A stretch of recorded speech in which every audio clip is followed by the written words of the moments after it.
Hello बच्चों, तो hopefully आपने काइनेटिक थ्योरी ऑफ गैसेस का जो थियरी है वो देखकर कंप्लीट कर लिया है। यहाँ पे हम लोग kinetic theory of gases and radiation का न्यूमेरिकल स्टार्ट करने जा रहे हैं। So let's get started. ये रहा आपका पहला क्वेश्चन आपके सामने काइनेटिक थ्योरी ऑफ गैसेस का। Two vessels A and B are filled with same gas where volume, temperature and pressure in vessels A is twice the volume, temperature and pressure in vessel B. Calculate the ratio of number of molecules in vessel A to that in vessel B. चलो ठीक है, simple है। देखो दो vessel है, vessel A, vessel B. Let this be vessel A, let this be vessel B. अब वो कह रहा है कि volume, temperature and pressure in vessel A is twice that in vessel B. तो A का ट्वाइस है वेसल B के कंपैरिजन में, मतलब PA volume, temperature and pressure. तो volume of A twice than volume of B, temperature in A twice than temperature in B, और pressure in A twice than pressure in B, ऐसा बोला गया है। ठीक है। Calculate the ratio of number of molecules of gas in A to B। अच्छा, मतलब number of molecules in A upon number of molecules in B, ये आपको कैलकुलेट करना है। देखो नंबर ऑफ मॉलिक्यूल्स कैलकुलेट करना है, लेकिन अगर मान लो नंबर ऑफ मोल्स इक्वल हो गए तो नंबर ऑफ मॉलिक्यूल्स भी इक्वल हो जाएंगे। ठीक है। नंबर ऑफ मोल्स अगर सेम होंगे तो ऑब्वियस बात है नंबर ऑफ मॉलिक्यूल्स भी सेम होंगे, तो हम नंबर ऑफ मोल्स का रेशियो निकाल लेते हैं, वही नंबर ऑफ मॉलिक्यूल्स हो जाएगा। अब देखो नंबर ऑफ मोल्स का फॉर्मूला क्या होगा, PV is equal to NRT होता है, NRT आइडियल गैस इक्वेशन। तो N इज इक्वल टू क्या होगा, PV अपॉन RT, ये ध्यान में रखना। तो आप Na upon NB number of moles का रेशियो निकाल लो, Na upon NB is equal to इस फॉर्मूले के हिसाब से PV अपॉन RT। तो A के लिए PA VA upon R into TA, और B के लिए PB VB R into TB। यहाँ पे आप देखोगे तो VA की जगह पे 2VB, TA की जगह पे 2TB, PA की जगह पे 2PB डाल दो, तो आपका R और R तो वैसे कैंसिल आउट हो जाएगा। तो ये हो जाएगा PA की जगह पे 2PB, VA की जगह पे 2VB और TA की जगह पे 2TB divided by PB VB upon TB। PB PB गया, VB VB गया, TB TB गया, 2 2 गया, बचा सिर्फ 2, तो ये 2 अपॉन 1 हो जाएगा। तो Na upon NB is equal to 2 upon 1। ये नंबर ऑफ मोल्स का रेशियो है, लेकिन नंबर ऑफ मोल्स अगर सेम है तो नंबर ऑफ मॉलिक्यूल्स भी सेम होंगे। मतलब नंबर ऑफ मोल्स का रेशियो अगर 2:1 है तो नंबर ऑफ मॉलिक्यूल्स का रेशियो भी सेम होगा, दैट इज 2:1। ठीक है। तो आपका आंसर है 2:1 का रेशियो है। ठीक है, चलिए आगे बढ़ते हैं अगले क्वेश्चन की तरफ। Obtain the mean free path of nitrogen molecule at 0 degree and 1 atmosphere pressure. The molecular diameter of nitrogen is 320 pm. Assume that the gas is ideal. Mean free path हम लोग को ढूंढना है। अब देखो मीन फ्री पाथ का formula आपको बताया था कि 1/√2πd² n/v। n/v number density है आपका। यहाँ पे आप अगर देखोगे तो क्या है, यहाँ पे देख लेते हैं। नाइट्रोजन मॉलिक्यूल देके रखा हुआ है, मतलब हम लोग को मोलार मास पता है इसका, और 0 degree celsius and 1 atmosphere pressure और टेम्परेचर दोनों देके रखा हुआ है, और डायमीटर देके रखा हुआ है। तो हमारे पास डायमीटर तो है लेकिन N और V नहीं है, उसके जगह पे हम लोग को टेम्परेचर और प्रेशर देके रखा हुआ है, और ये आइडियल गैस बोला है, इसका मतलब आइडियल गैस इक्वेशन यूज कर सकते हैं।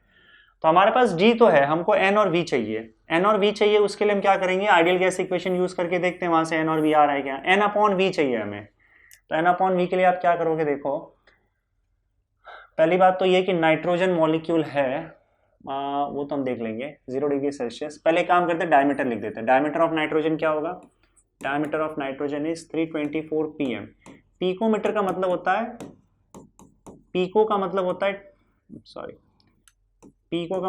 10⁻⁻12 मीटर। तो डायमीटर D तो मिल गया हमें जो चाहिए था। N/V के लिए आप क्या करोगे, पहले तो टेम्परेचर दिया है 0 डिग्री, तो टेम्परेचर आपका 0 डिग्री सेल्सियस है, लेकिन इसको केल्विन में कन्वर्ट करना है, क्योंकि आप जो इक्वेशन यूज करते हो आइडियल गैस का उसमें एब्सोल्यूट टेम्परेचर मतलब केल्विन वाला टेम्परेचर होता है। डिग्री सेल्सियस से केल्विन में जाना है तो आपको 273 ऐड करना होता है, इसका मतलब आपका टेम्परेचर 273 केल्विन है, ये तो क्लियर, ठीक है। प्रेशर 1 एटमॉस्फेयर देके रखा हुआ है, तो प्रेशर का वैल्यू 1 एटमॉस्फेयर का मतलब होता है 1.0, आप इतना ले लो 1.01 इंटू 10⁵, इतना लोगे तो चल जाएगा। 1.01325 होता है, लेकिन 1.01 भी लोगे तो कोई दिक्कत नहीं होती है। पास्कल, एटमॉस्फेयर में पास्कल में कन्वर्ट कर दोगे एसआई यूनिट में, तो ये आ गया आपका प्रेशर। टेम्परेचर हमें n/v चाहिए, इक्वेशन में n/v आ रहा था, तो कैसे निकालोगे? आप यूज करोगे ideal gas equation. Ideal gas equation PV = nRT होता है और एक PV = nKBT होता है। PV = nKBT होता है।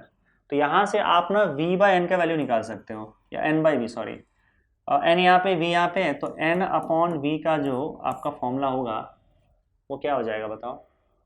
n/v will be equal to P/kBT, P/kBT। अब kb कांस्टेंट है, वैसे इनको वैल्यू इनको दे देना चाहिए था kb का वैल्यू। तो यहाँ पे हम एक काम करते हैं, n/v का वैल्यू हमें मिल ही गया है। अब उसके बाद मीन फ्री पाथ लैम्डा पे चलते हैं, 1/√2 पाई d² n/v। n/v की जगह पे आप P/kBT डालोगे, तो ये हो जाएगा आपका 1/√2 पाई d², और ये आपका n/v जो है उसका वैल्यू आप क्या कर सकते हो, P/kBT लिख दो, P/kBT। तो kBT चला जाएगा ऊपर, so therefore lambda will be equal to, ये ऊपर चलाएगा तो kBT अपॉन √2 पाई d²p, √2 पाई d²p। अब देखिए यहाँ पे kb का वैल्यू इनको देना चाहिए, यहाँ पे kb का वैल्यू मैं लिख देता हूँ, लेकिन आपको याद करने की जरूरत नहीं, यह एग्जाम में दिया रहेगा 1.38 इंटू 10⁻23 जूल पर केल्विन, ये आपका kb का वैल्यू होता है। This has to be given in the exam, आपको दिया रहेगा, तो आप डायरेक्टली यूज कर सकते हो इसको। तो आपका लैम्डा का वैल्यू क्या आ गया, 1.38 इंटू 10⁻23, टेम्परेचर आपका 273 है, ये देख सकते हो आप। उसके बाद √2 का वैल्यू होता है 1.414, पाई का वैल्यू होता है 3.14, और डी जो डायमीटर है उसका वैल्यू 324 इंटू 10⁻², तो 324 इंटू 10⁻², इसका होगा square multiplied by pressure. Pressure आपका प्रेशर 1.0 इंटू 10⁵, 1.01 इंटू 10⁵, ठीक है ना। इसको एक्चुअली आपको लॉग से सॉल्व करना पड़ेगा, लॉग से सॉल्व करने के बाद ये आंसर आ जाएगा। देखो यहाँ पे स्क्वायर देके रखा हुआ है ना, तो आप क्या करोगे, थोड़ा सा दिक्कत हो जाता है लॉग में, तो आप बस ये काम करना, इसको 2 बार लिख दो, 324 इंटू 324 10⁻² इंटू 10⁻², क्योंकि स्क्वायर का मतलब 2 बार मल्टीप्लाई करना होता है, तो आप इसको 2 बार लिख दो और आप बड़े आसानी से इसको लॉग से सॉल्व कर सकते हैं। लॉग से सॉल्व करोगे तो आपको ये आंसर आ जाएगा जो दिया हुआ है 0.8 इंटू 10⁻7 मीटर, ठीक है। तो ये आपका मीन फ्री पाथ का आंसर आ गया। चलिए आगे बढ़ते हैं। A gas in a cylinder is at pressure P, okay, if the masses of all the molecules are made 1/3 of their original value, and their speeds are double, then find the resultant pressure. Pressure P है, तो P का जो formula होगा वो मान के चलते हैं, यहाँ पे मान के क्या यही होता है 1/3 Nm/v, Nm/v वॉल्यूम है, और v² RMS आपका स्पीड है या RMS स्पीड है, √m² स्पीड है। तो ये आइडियल गैस का प्रेशर का ये फॉर्मूला होता है। इन्होंने क्या लिखा है, if the masses of all the molecules are made 1/3 of their original and their speeds are doubled, तो फिर रिजल्टेंट प्रेशर क्या होगा। तो मान लेते हैं आपका नया प्रेशर जो है, जिसको ये रिजल्टेंट प्रेशर बोल रहे हैं, उस रिजल्टेंट प्रेशर का वैल्यू हो जाएगा P'। अब इन्होंने क्या बोला, देखो आपका जो भी मास होगा उसको 1/3 कर देंगे, mass of the molecules are 1/3 of their original. तो ये जो स्मॉल आयन दिख रहा है वो आपका एक मॉलिक्यूल का मास है, ठीक है। इसको 1/3 कर देने का मतलब क्या होता है, 3 से डिवाइड कर दो, ठीक है। अब वॉल्यूम तो वैसे रहने वाला है, नंबर ऑफ मॉलिक्यूल्स भी वैसे रखा, उसको कोई चेंजेस नहीं लाया है। स्पीड को डबल कर दिया, स्पीड सा डबल मतलब VRMS का 2VRMS हो जाएगा, 2VRMS। अब क्योंकि VRMS का स्क्वायर है तो याद रखना, ये VRMS को 2VRMS करोगे तो पूरा एक साथ स्क्वायर हो जाएगा, स्पीड है ना, डबल स्पीड किया तो पूरा स्क्वायर हो जाएगा। अब यहाँ पे उसको रीअरेंज कर लेते हैं। इस 3 को साइड में ले आओ, 1/3 ऐसे रहने दो। इस 3 को बस 1/3 को मैंने साइड में ले लिया, तो NM/V, 1/3 तो ही NM/V आ जाएगा। ये वाला 3 साइड में यहाँ पे ले लिया, सॉरी 1/3 रहेगा, M/3 है ना, तो 1/3 साइड में आ जाएगा। और या फिर आप देखो ये 1/3 दिख रहा है आपको, नीचे 3 है ना, 1/3 साइड में ले लिया मैंने। अब बाकी वैसे ही है 1/3 NM/V, 1/3 NM/V वॉल्यूम है यहाँ पे। V स्क्वायर RMS को स्क्वायर करोगे तो 4V स्क्वायर RMS हो जाएगा। अगले स्टेप में इस 4 को भी बाहर ले लो, तो आपका जो नया प्रेशर P' है वो क्या हो जाएगा, 4/3। तो 4/3 तो वैसे ही रहेगा, अंदर क्या बचेगा, 1/3 NM/V, 1/3 NM/V, V square RMS। अब यहाँ पे इसको कर दो क्लोज। अब देखो ये वाला आपका इनिशियल प्रेशर है, इनिशियल प्रेशर P है, तो ये आपका P' इज इक्वल टू क्या हो जाएगा, 4/3 P हो जाएगा बस। तो आपका फाइनल प्रेशर 4/3 P हो गया, that is your answer. Okay, चलिए आगे बढ़ते हैं। Calculate the ratio of mean square speeds of molecules of a gas eight 30 kelvin and 120 kelvin. देखो 30 केल्विन और 120 केल्विन पे जो भी RMS स्पीड है, यहाँ पे याद रखना रूट नहीं लिखा हुआ है, बड़ा जरूरी है। It is not root mean square speed, it is mean square speed. तो मीन स्क्वायर स्पीड जो होता है, मीन स्क्वायर स्पीड, वो एक्चुअली VRMS के स्क्वायर के बराबर होता है। याद करो, इसको मीन स्क्वायर्स का मीन लेना है। तो हमने देखा था स्क्वायर्स का मीन जो होता है V स्क्वायर RMS के बराबर होता है, मतलब हमको V स्क्वायर RMS का स्पीड जो है उसका रेशियो निकालना है। तो V square RMS 1 upon V square RMS 2, ये आपको निकालना है। तो V स्क्वायर RMS मतलब VRMS का फॉर्मूला क्या होता है, अब देखो VRMS का फॉर्मूला होता है √3RT/m0, है ना। तो यहाँ पे इसका मतलब क्या, स्क्वायर करोगे तो स्क्वायर रूट हट जाएगा, तो आपका V स्क्वायर RMS का फॉर्मूला क्या बच जाएगा, सॉरी स्क्वायर हटा दोगे तो 3RT/m0, ये फॉर्मूला बन जाएगा। तो पहले वाले के लिए क्या होगा बताओ, 3RT1/m0। और सेम गैस लेकर रखा है हमने, गैस चेंज नहीं किया है, तो हमारा मोलार मास चेंज नहीं होगा, हमने सिर्फ टेम्परेचर चेंज किया है। तो नीचे सेकंड वाले के लिए क्या आ जाएगा, 3RT2/m0। तो ये गया यहाँ से सब, T1/T2 बचा, T1/T2, and that is equal to 30/120, 30/120, 1/4, that is your answer. ठीक है, 1:4 आपका आंसर आ गया। इसमें ध्यान रखना कि अगर वहां पे वर्ड आ जाता है रूट मीन स्क्वायर, कई बार वो रूट मीन स्क्वायर स्पीड्स का रेशियो पूछ लेते हैं, तो अगर रूट मीन स्क्वायर स्पीड आता तो दोनों तरफ रूट लग जाता, रूट लगने के बाद ये 1/2 आंसर आता, ये ध्यान रखना। पर यहाँ पे रूट नहीं है, मीन स्क्वायर स्पीड है, इसलिए आपका स्क्वायर रूट नहीं लगेगा। क्लियर है, चलिए आगे बढ़ते हैं। Show that the RMS velocity of an oxygen molecule is √2 times that of a sulfur dioxide molecule at STP. RMS velocity of an oxygen molecule is √2 times that of a sulfur dioxide molecule at STP. STP है इसका मतलब standard temperature pressure, standard temperature pressure है इसका मतलब temperature constant है। Temperature constant है तो आपको बस क्या करना है, यहाँ पे मान लेते यहाँ पे तुम्हारा ऑक्सीजन है और इस साइड में आपका सल्फर डाइऑक्साइड है ना, सल्फर डाइऑक्साइड, सल्फर डाइऑक्साइड। अब देखो दोनों का मोलार मास निकालते हैं हम लोग। ऑक्सीजन का मॉलिक्यूलर फॉर्मूला O2 होता है, सल्फर डाइऑक्साइड का SO2 होता है। ठीक है, तो यहाँ पे देखो ऑक्सीजन का मोलार मास जो होगा, जिसको मैं MO ऑफ ऑक्सीजन लिख देता हूँ या फिर मैं सीधा MO लिख देता हूँ, चलो M ऑफ O2, इसका मोलार मास कितना होगा बताओ, 16 + 16 32 होगा। और सल्फर डाइऑक्साइड का जो मोलार मास होगा वो कितना होगा, सल्फर का 32 होता है, 32 प्लस ऑक्सीजन का 32, तो ये टोटल हो जाएगा 64। तो सल्फर डाइऑक्साइड का मोलार मास 64 होता है।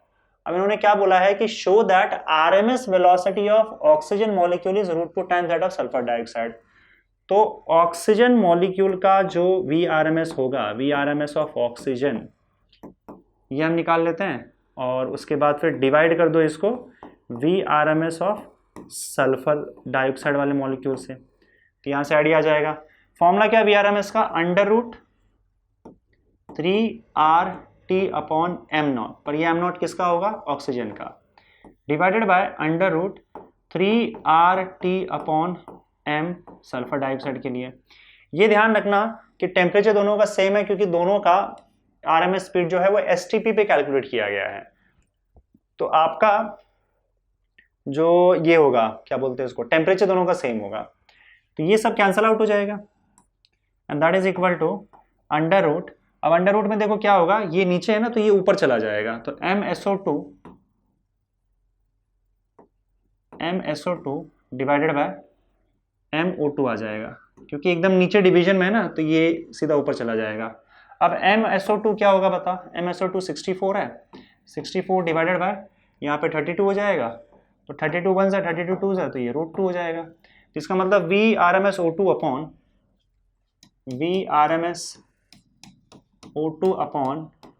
VRMS सल्फर डाइऑक्साइड, क्या आंसर आ रहा है हमें, इसका रेशियो √2 आ रहा है, √2, so therefore VRMSO2 is equal to √2 times VRMS sulphur dioxide.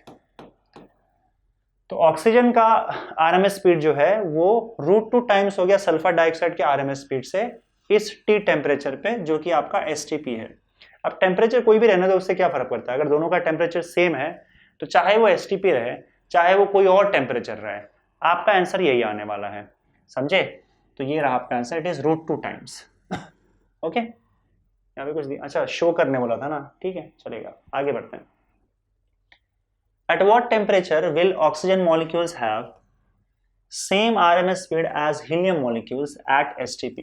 अब देखो किस टेम्परेचर पे ऐसा होगा, ऐसा उन्होंने बोला है।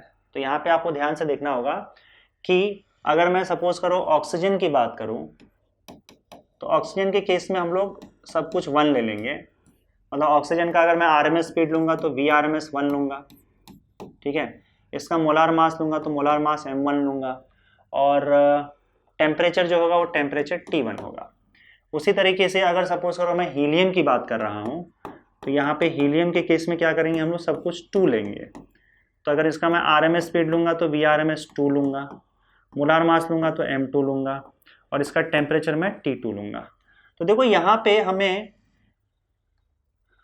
क्या देके रखा हुआ है, ऑक्सीजन का मोलार मास हमें पता है, ऑक्सीजन का मोलार मास जो होता है वो 32 होता है, और इसका टेम्परेचर हमें पता करना है कि इसका टेम्परेचर क्या है। मैं क्वेश्चन वापस समझा रहा हूँ।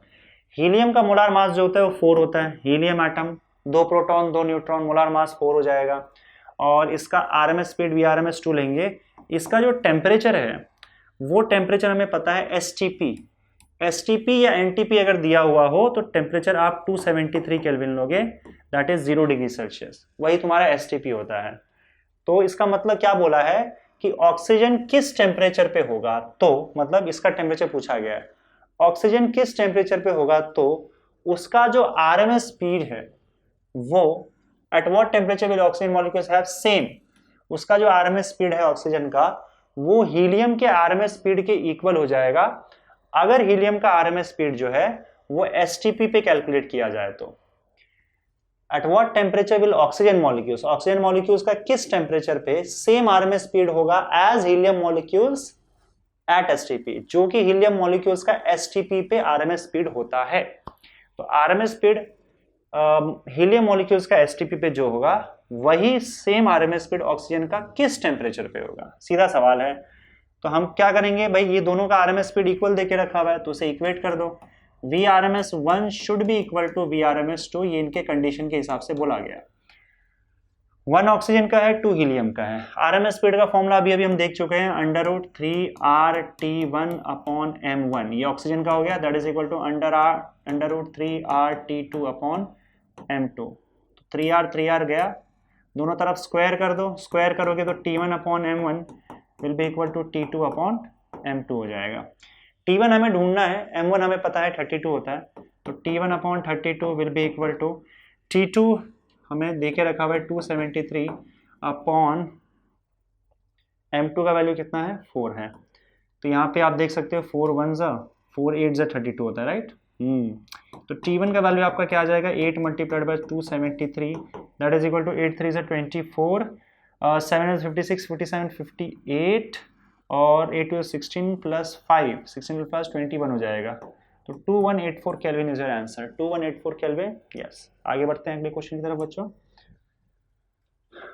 Now see, compare the RMS speed of hydrogen molecules at 127 degrees Celsius with RMS speed of oxygen molecules at 27 degrees Celsius, given that molecular masses of hydrogen and oxygen are 2 and 32 respectively. चलो ठीक है, hydrogen और oxygen की बात हो रही है, तो compare the RMS speed of hydrogen molecules at 127 degree Celsius. अगर मैं हाइड्रोजन की बात करूं तो हाइड्रोजन का जो एटॉमिक मास होगा, इसका MH लिख देता हूं मैं, वो आपका 2 होता है, 2 नहीं होता है, हाँ H2 होता है ना, H2 होता है। तो आपका मॉलिक्यूलर मास इसका क्या हो जाएगा, H2 हो जाएगा। इसका जो टेम्परेचर देके रखा हुआ है, TH ले लेते हैं हम लोग, इसका टेम्परेचर 127 डिग्री सेल्सियस की बात कर रहे हैं। तो 127 डिग्री सेल्सियस है, केल्विन में कन्वर्ट करने के लिए 273 ऐड करना पड़ेगा। तो ये कितना हो जाएगा, 273, 373, 400 केल्विन, ठीक है। और कंपेयर द RMS, अच्छा RMS स्पीड कंपेयर करना है, तो इसका हम RMS स्पीड ले लेंगे VRMS H। अब बात करते हैं ऑक्सीजन की। आप इसको 1 भी ले सकते थे, तो वो आपकी मर्जी है। ऑक्सीजन की हम बात करें तो ऑक्सीजन O2 होता है, तो इसका जो मोलार मास होगा MO ले लेंगे इसको, and that is equal to 32, O2 है ना। और इसका टेम्परेचर ऑक्सीजन का कितना दिया हुआ है,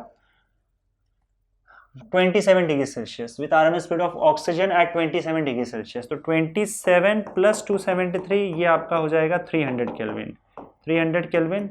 और इसका RMS स्पीड हम लोग लेंगे VRMS of oxygen, given that अच्छा मोलार मास देके रखा है क्या उन्होंने, 2 और 32, चलो ठीक है, वो तो हमें नहीं भी दिया होता तो पता होना चाहिए आप लोगों को। मोलार मास जो ऑक्सीजन का 32 होता है और हाइड्रोजन का 2 होता है। कंपेयर करना है, इसका मतलब रेशियो निकालना है आपको, सिंपल सी बात है। तो हमें हाइड्रोजन का VRMS और ऑक्सीजन का VRMS, इनका रेशियो निकालना है। फॉर्मूला क्या है VRMS का, 3RT/m0। अब ये हाइड्रोजन का है तो MH आ जाएगा, √3RT अपॉन ऑक्सीजन। चलो देखो 3R हो जाएगा कैंसिल, और यहाँ पे TH हो जाएगा, और यहाँ पे ऑक्सीजन के लिए TO हो जाएगा। तो इस केस में आपका √TH का वैल्यू क्या होगा, हाइड्रोजन के लिए 400 है और डिवाइडेड बाय 2 है। हाइड्रोजन का जो मॉलिक्यूलर मास है वो 2 है, डिवाइडेड बाय, यहाँ पे देखोगे तो ऑक्सीजन का टेम्परेचर 300 दे के रखा हुआ है और इसका मोलार मास 32 दिया हुआ है। तो ये देखो किस तरीके से आप लिख सकते हैं, यहाँ पे √400/200 2, और ये 32 ऊपर चला जाएगा, 32/300 आ जाएगा, ठीक है। डिवीजन में ना मल्टीप्लीकेशन करोगे तो उल्टा हो जाएगा, तो 32/300। तो ये आपका आ जाएगा 0 0 0 0 कैंसिल, और क्या 2 1 ज़ा 2 16 ज़ा। तो यार ये आंसर तो बड़ा अजीब सा आ जाएगा, लेट्स से 16 4 ज़ा 64। तो आपका जो ये रेशियो आ रहा है √64 डिवाइडेड बाय 3 आ रहा है, दैट इज इक्वल टू 16 4 64 होगा, 64 डिवाइडेड बाय 3, तो ये 8/√3 आ जाएगा। तो आपका रेशियो जो है वो 8:√3 आंसर आ गया VRMS हाइड्रोजन और VRMS ऑक्सीजन का। तो इसे लिखना है ऐसे, VRMS hydrogen is to, answer ढंग से लिखना, VRMS ऑक्सीजन, इनका जो रेशियो है वो 8:√3 आ रहा है। ये आपका आंसर ऐसा लिखा जाएगा, ठीक है। आगे बढ़ते हैं। If the density of oxygen is 1.44 kg per meter cube at a pressure of 10⁵ Newton per meter square, find the root mean square velocity of oxygen molecules. Root mean square velocity oxygen molecules का ढूंढना है, उसका density दिया हुआ है, pressure दिया हुआ है। तो ठीक है, डेंसिटी दिया हुआ है, डेंसिटी का वैल्यू 1.44 kg पर मीटर क्यूब है, और प्रेशर आपका 10⁵ न्यूटन पर मीटर स्क्वायर यानी कि पास्कल है। Find the root mean square VRMS ढूंढना है इसका, तो ढूंढ लो फिर। फॉर्मूला क्या है, pressure of an ideal gas is 1/3 Nm/V V² RMS। अब देखो NM मतलब हो गया total mass, total mass upon volume, total mass upon volume क्या हो जाता है, डेंसिटी हो जाता है। तो ये हो जाएगा आपका density V square R M S. तो यहाँ से आप देख सकते हो वी स्क्वायर का वैल्यू निकाल लोगे, V square is equal to 3p by rho. तो V square R M S, अगर स्क्वायर रूट लेते हो आप वी आर एम एस तो क्या हो जाएगा, square root under root 3p by rho, बस वैल्यूज डालना है, सॉल्व कर लेना। अंडर रूट 3p मतलब प्रेशर, प्रेशर कितना दिया हुआ है 10⁵ दिया हुआ है, और रो रो रो रो रो रो मतलब डेंसिटी 1.44, तो ये 1.44 हो जाएगा। नाउ सी 1.44 का स्क्वायर रूट क्या होगा, अब इसका स्क्वायर रूट आप देखोगे तो 1.2 हो जाएगा मेरे हिसाब से 1.2 इंटू 1.2 कितना होगा, 12 इंटू 12 144 होता है, तो ये 1.2, इसका मतलब इसका बाहर आ जाएगा 1.2, आप बाहर ले लो, नीचे नीचे वाला इसमें बाहर आ जाएगा। यहाँ पे अगर आप देखोगे तो एक 10 इसको दे दो, क्योंकि 10⁵ का स्क्वायर रूट नहीं ले पाएंगे, तो इसको आप ऐसे लिख सकते हो अंडर रूट 30 इंटू 10⁴ अपॉन 1.44। तो 10⁴ का स्क्वायर रूट 10⁻² हो जाएगा। 10⁻4 का स्क्वायर रूट मतलब पावर को 2 से डिवाइड कर देना, तो 2 से डिवाइड कर दो पावर को, बाहर आ गया 1.44 का 1.2 आ ही रहा था, under root of 30, under root of 30 वैसे लॉग से आएगा, और यहाँ पे मैं डायरेक्टली कैलकुलेट कर रहा हूँ, तो ये वी आर एम एस का जो आपका वैल्यू आएगा वो 10⁻² अपॉन 1.2, ये तो रहेगा ही, और 30 का अगर आप स्क्वायर रूट लोगे तो that you will get as 5.477, 5.477। तो 5.477 divided by 1.2 will give you 4.564, 4.564 into 10⁻² metre पर सेकेंड, मीटर पर सेकेंड। तो ये कितना हो जाएगा, 2 आगे बढ़ जाएगा तो 456.4 मीटर पर second, that is our answer, 456.4 metre पर second, RMS speed of oxygen molecule. Okay, आगे बढ़े अगले क्वेश्चन की तरफ। Find kinetic energy of 5 litre of a gas at STP given standard pressure is 1.013 into 10⁵ newton per metre square. Kinetic energy of 5 litre of a gas at STP. देखो volume की बात कर लेते हैं हम लोग, वॉल्यूम जो है 5 लीटर है। मैं यहाँ पे कन्वर्जन आपको बता दे रहा हूँ, ये ध्यान रखना कि 1 लीटर जो होता है वो 10⁻³ मीटर क्यूब होता है, that is equal to 10⁻³ centimetre cube होता है। तो सेंटीमीटर क्यूब की खास जरूरत तो नहीं पड़ेगी, हमको ऐसा यूनिट में ही कन्वर्ट करना होता है। तो आपका यहाँ पे 1 लीटर मतलब 10⁻³ मीटर क्यूब हो जाएगा, ठीक है। तो 5 लीटर कितना होगा बताओ, 5 इंटू 10⁻³ मीटर क्यूब हो जाएगा। वॉल्यूम देके रखा हुआ है, प्रेशर भी देके रखा हुआ है 1.013 इंटू 10⁵। आपको ढूंढना क्या है, आपको एसटीपी पे स्टैंडर्ड प्रेशर देके रखा हुआ है और वॉल्यूम दिया हुआ है, हम लोग को क्या ढूंढना है, अच्छा काइनेटिक एनर्जी ढूंढना है। तो ये एक्चुअली में आपका average kinetic energy of the gas होगा ना। प्रेशर और वॉल्यूम के टर्म्स में average kinetic energy of the gas का जो फॉर्मूला होता है वो होता है 3/2 PV, 3/2 PV। अब दोनों प्रेशर वॉल्यूम देखे रखा हुआ है 1.013 इंटू 10⁵, और आपका वॉल्यूम दिया हुआ है 5 इंटू 10⁻³ आ गया यहाँ पे। तो आप देखोगे 5 3 से 15, इसको मैं डायरेक्टली मल्टीप्लाई कर ले रहा हूँ, और वैसे आप ढूंढ सकते हो तो मल्टीप्लाई कर लेना, इसमें लॉग की भी जरूरत नहीं है, तो डायरेक्ट मल्टीप्लाई हो जाएगा। So it would be 5, just a second, 5 multiplied by 3 multiplied by 1.013 divided by 2, 7.59, ये 5975 है, 7.597 तक रहने दो, 7.597 इंटू यहाँ पे देखो 10⁻² आ जाएगा, इनका भी 2 है, 2 ही है। इसको आप आगे मल्टीप्लाई भी कर सकते हैं, तो 7.59, सॉरी 2 डेसिमल आगे आ जाएगा, 10⁻² मल्टीप्लाई कर दोगे तो ऐसे केस में ही बन जाएगा 759.7 जूल एनर्जी। ये फॉर्मूला याद है, मेन है यहाँ पे फॉर्मूला, आपको पता है, बस वैल्यूज डाल देना, ठीक है, क्लियर है। आगे बढ़े, नेक्स्ट क्वेश्चन आपके सामने देखो, calculate the average molecular kinetic energy, again average molecular kinetic energy ढूंढना है, मतलब वही 3/2 पीवी या फिर 3/2 केबीटी होता है अगर एक मॉलिक्यूल की हम बात करें तो यहाँ पे देखते हैं अभी क्या है, हम लोगों को क्या दे के रखा हुआ है। तो उन्होंने बोला पहले कि calculate the average molecular kinetic energy पर मोल पर केजी पर मॉलिक्यूल, पर मोल पर केजी पर molecule of oxygen at 127 degree Celsius, given that the oxygen molecular weight, ये मॉलिक्यूलर है, weight of oxygen is 32, R is 8.31 and Avogadro's number, ये सारी चीजें हम जानते हैं पहले से। एवोगाड्रोस नंबर 6.022 × 10⁻23 मॉलिक्यूल्स पर मोल। ठीक है, चलेगा, देखते हैं इसका क्या आंसर आएगा। इसमें इन्होंने आंसर में कुछ तो चलो ठीक है, कोई प्रॉब्लम नहीं। सबसे पहली चीज तो यहाँ पे ऑक्सीजन की बात हुई है और इसका मॉलिक्यूलर वेट सब कुछ देके रखा हुआ है, कोई प्रॉब्लम है ही नहीं। मॉलिक्यूलर वेट जो होगा वो 32 होगा। इसका टेम्परेचर भी देके रखा हुआ है, टेम्परेचर 127 डिग्री सेल्सियस है। इसको केल्विन में कन्वर्ट करोगे तो +273 ऐड करोगे तो ये हो जाएगा आपका 400 केल्विन। ठीक है, टेम्परेचर भी देके रखा हुआ है।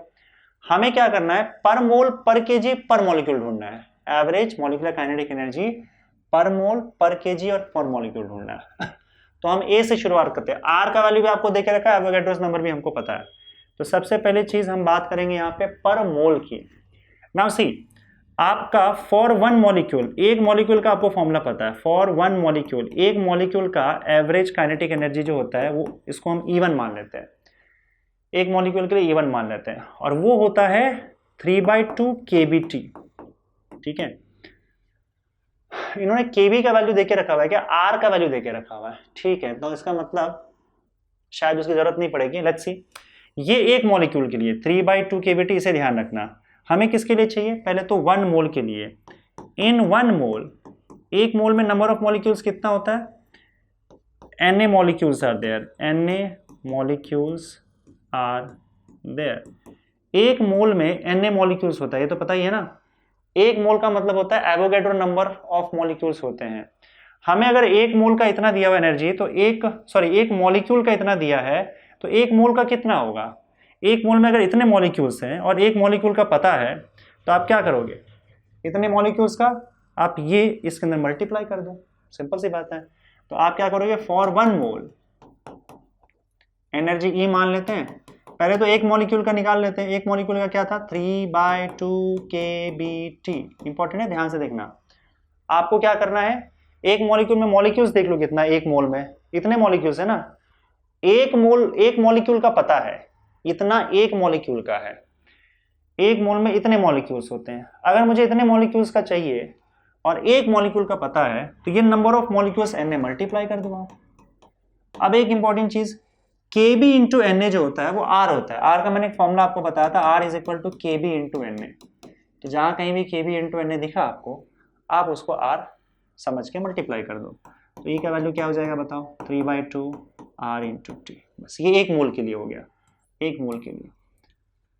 तो चलिए 3/2, R का वैल्यू 8.31 और टेम्परेचर आपका देके रखा हुआ है 400। कर लो इसे सॉल्व, तो ये आपका हो जाएगा 400, फटाफट कर लेते हैं, 400 मल्टीप्लाइड बाय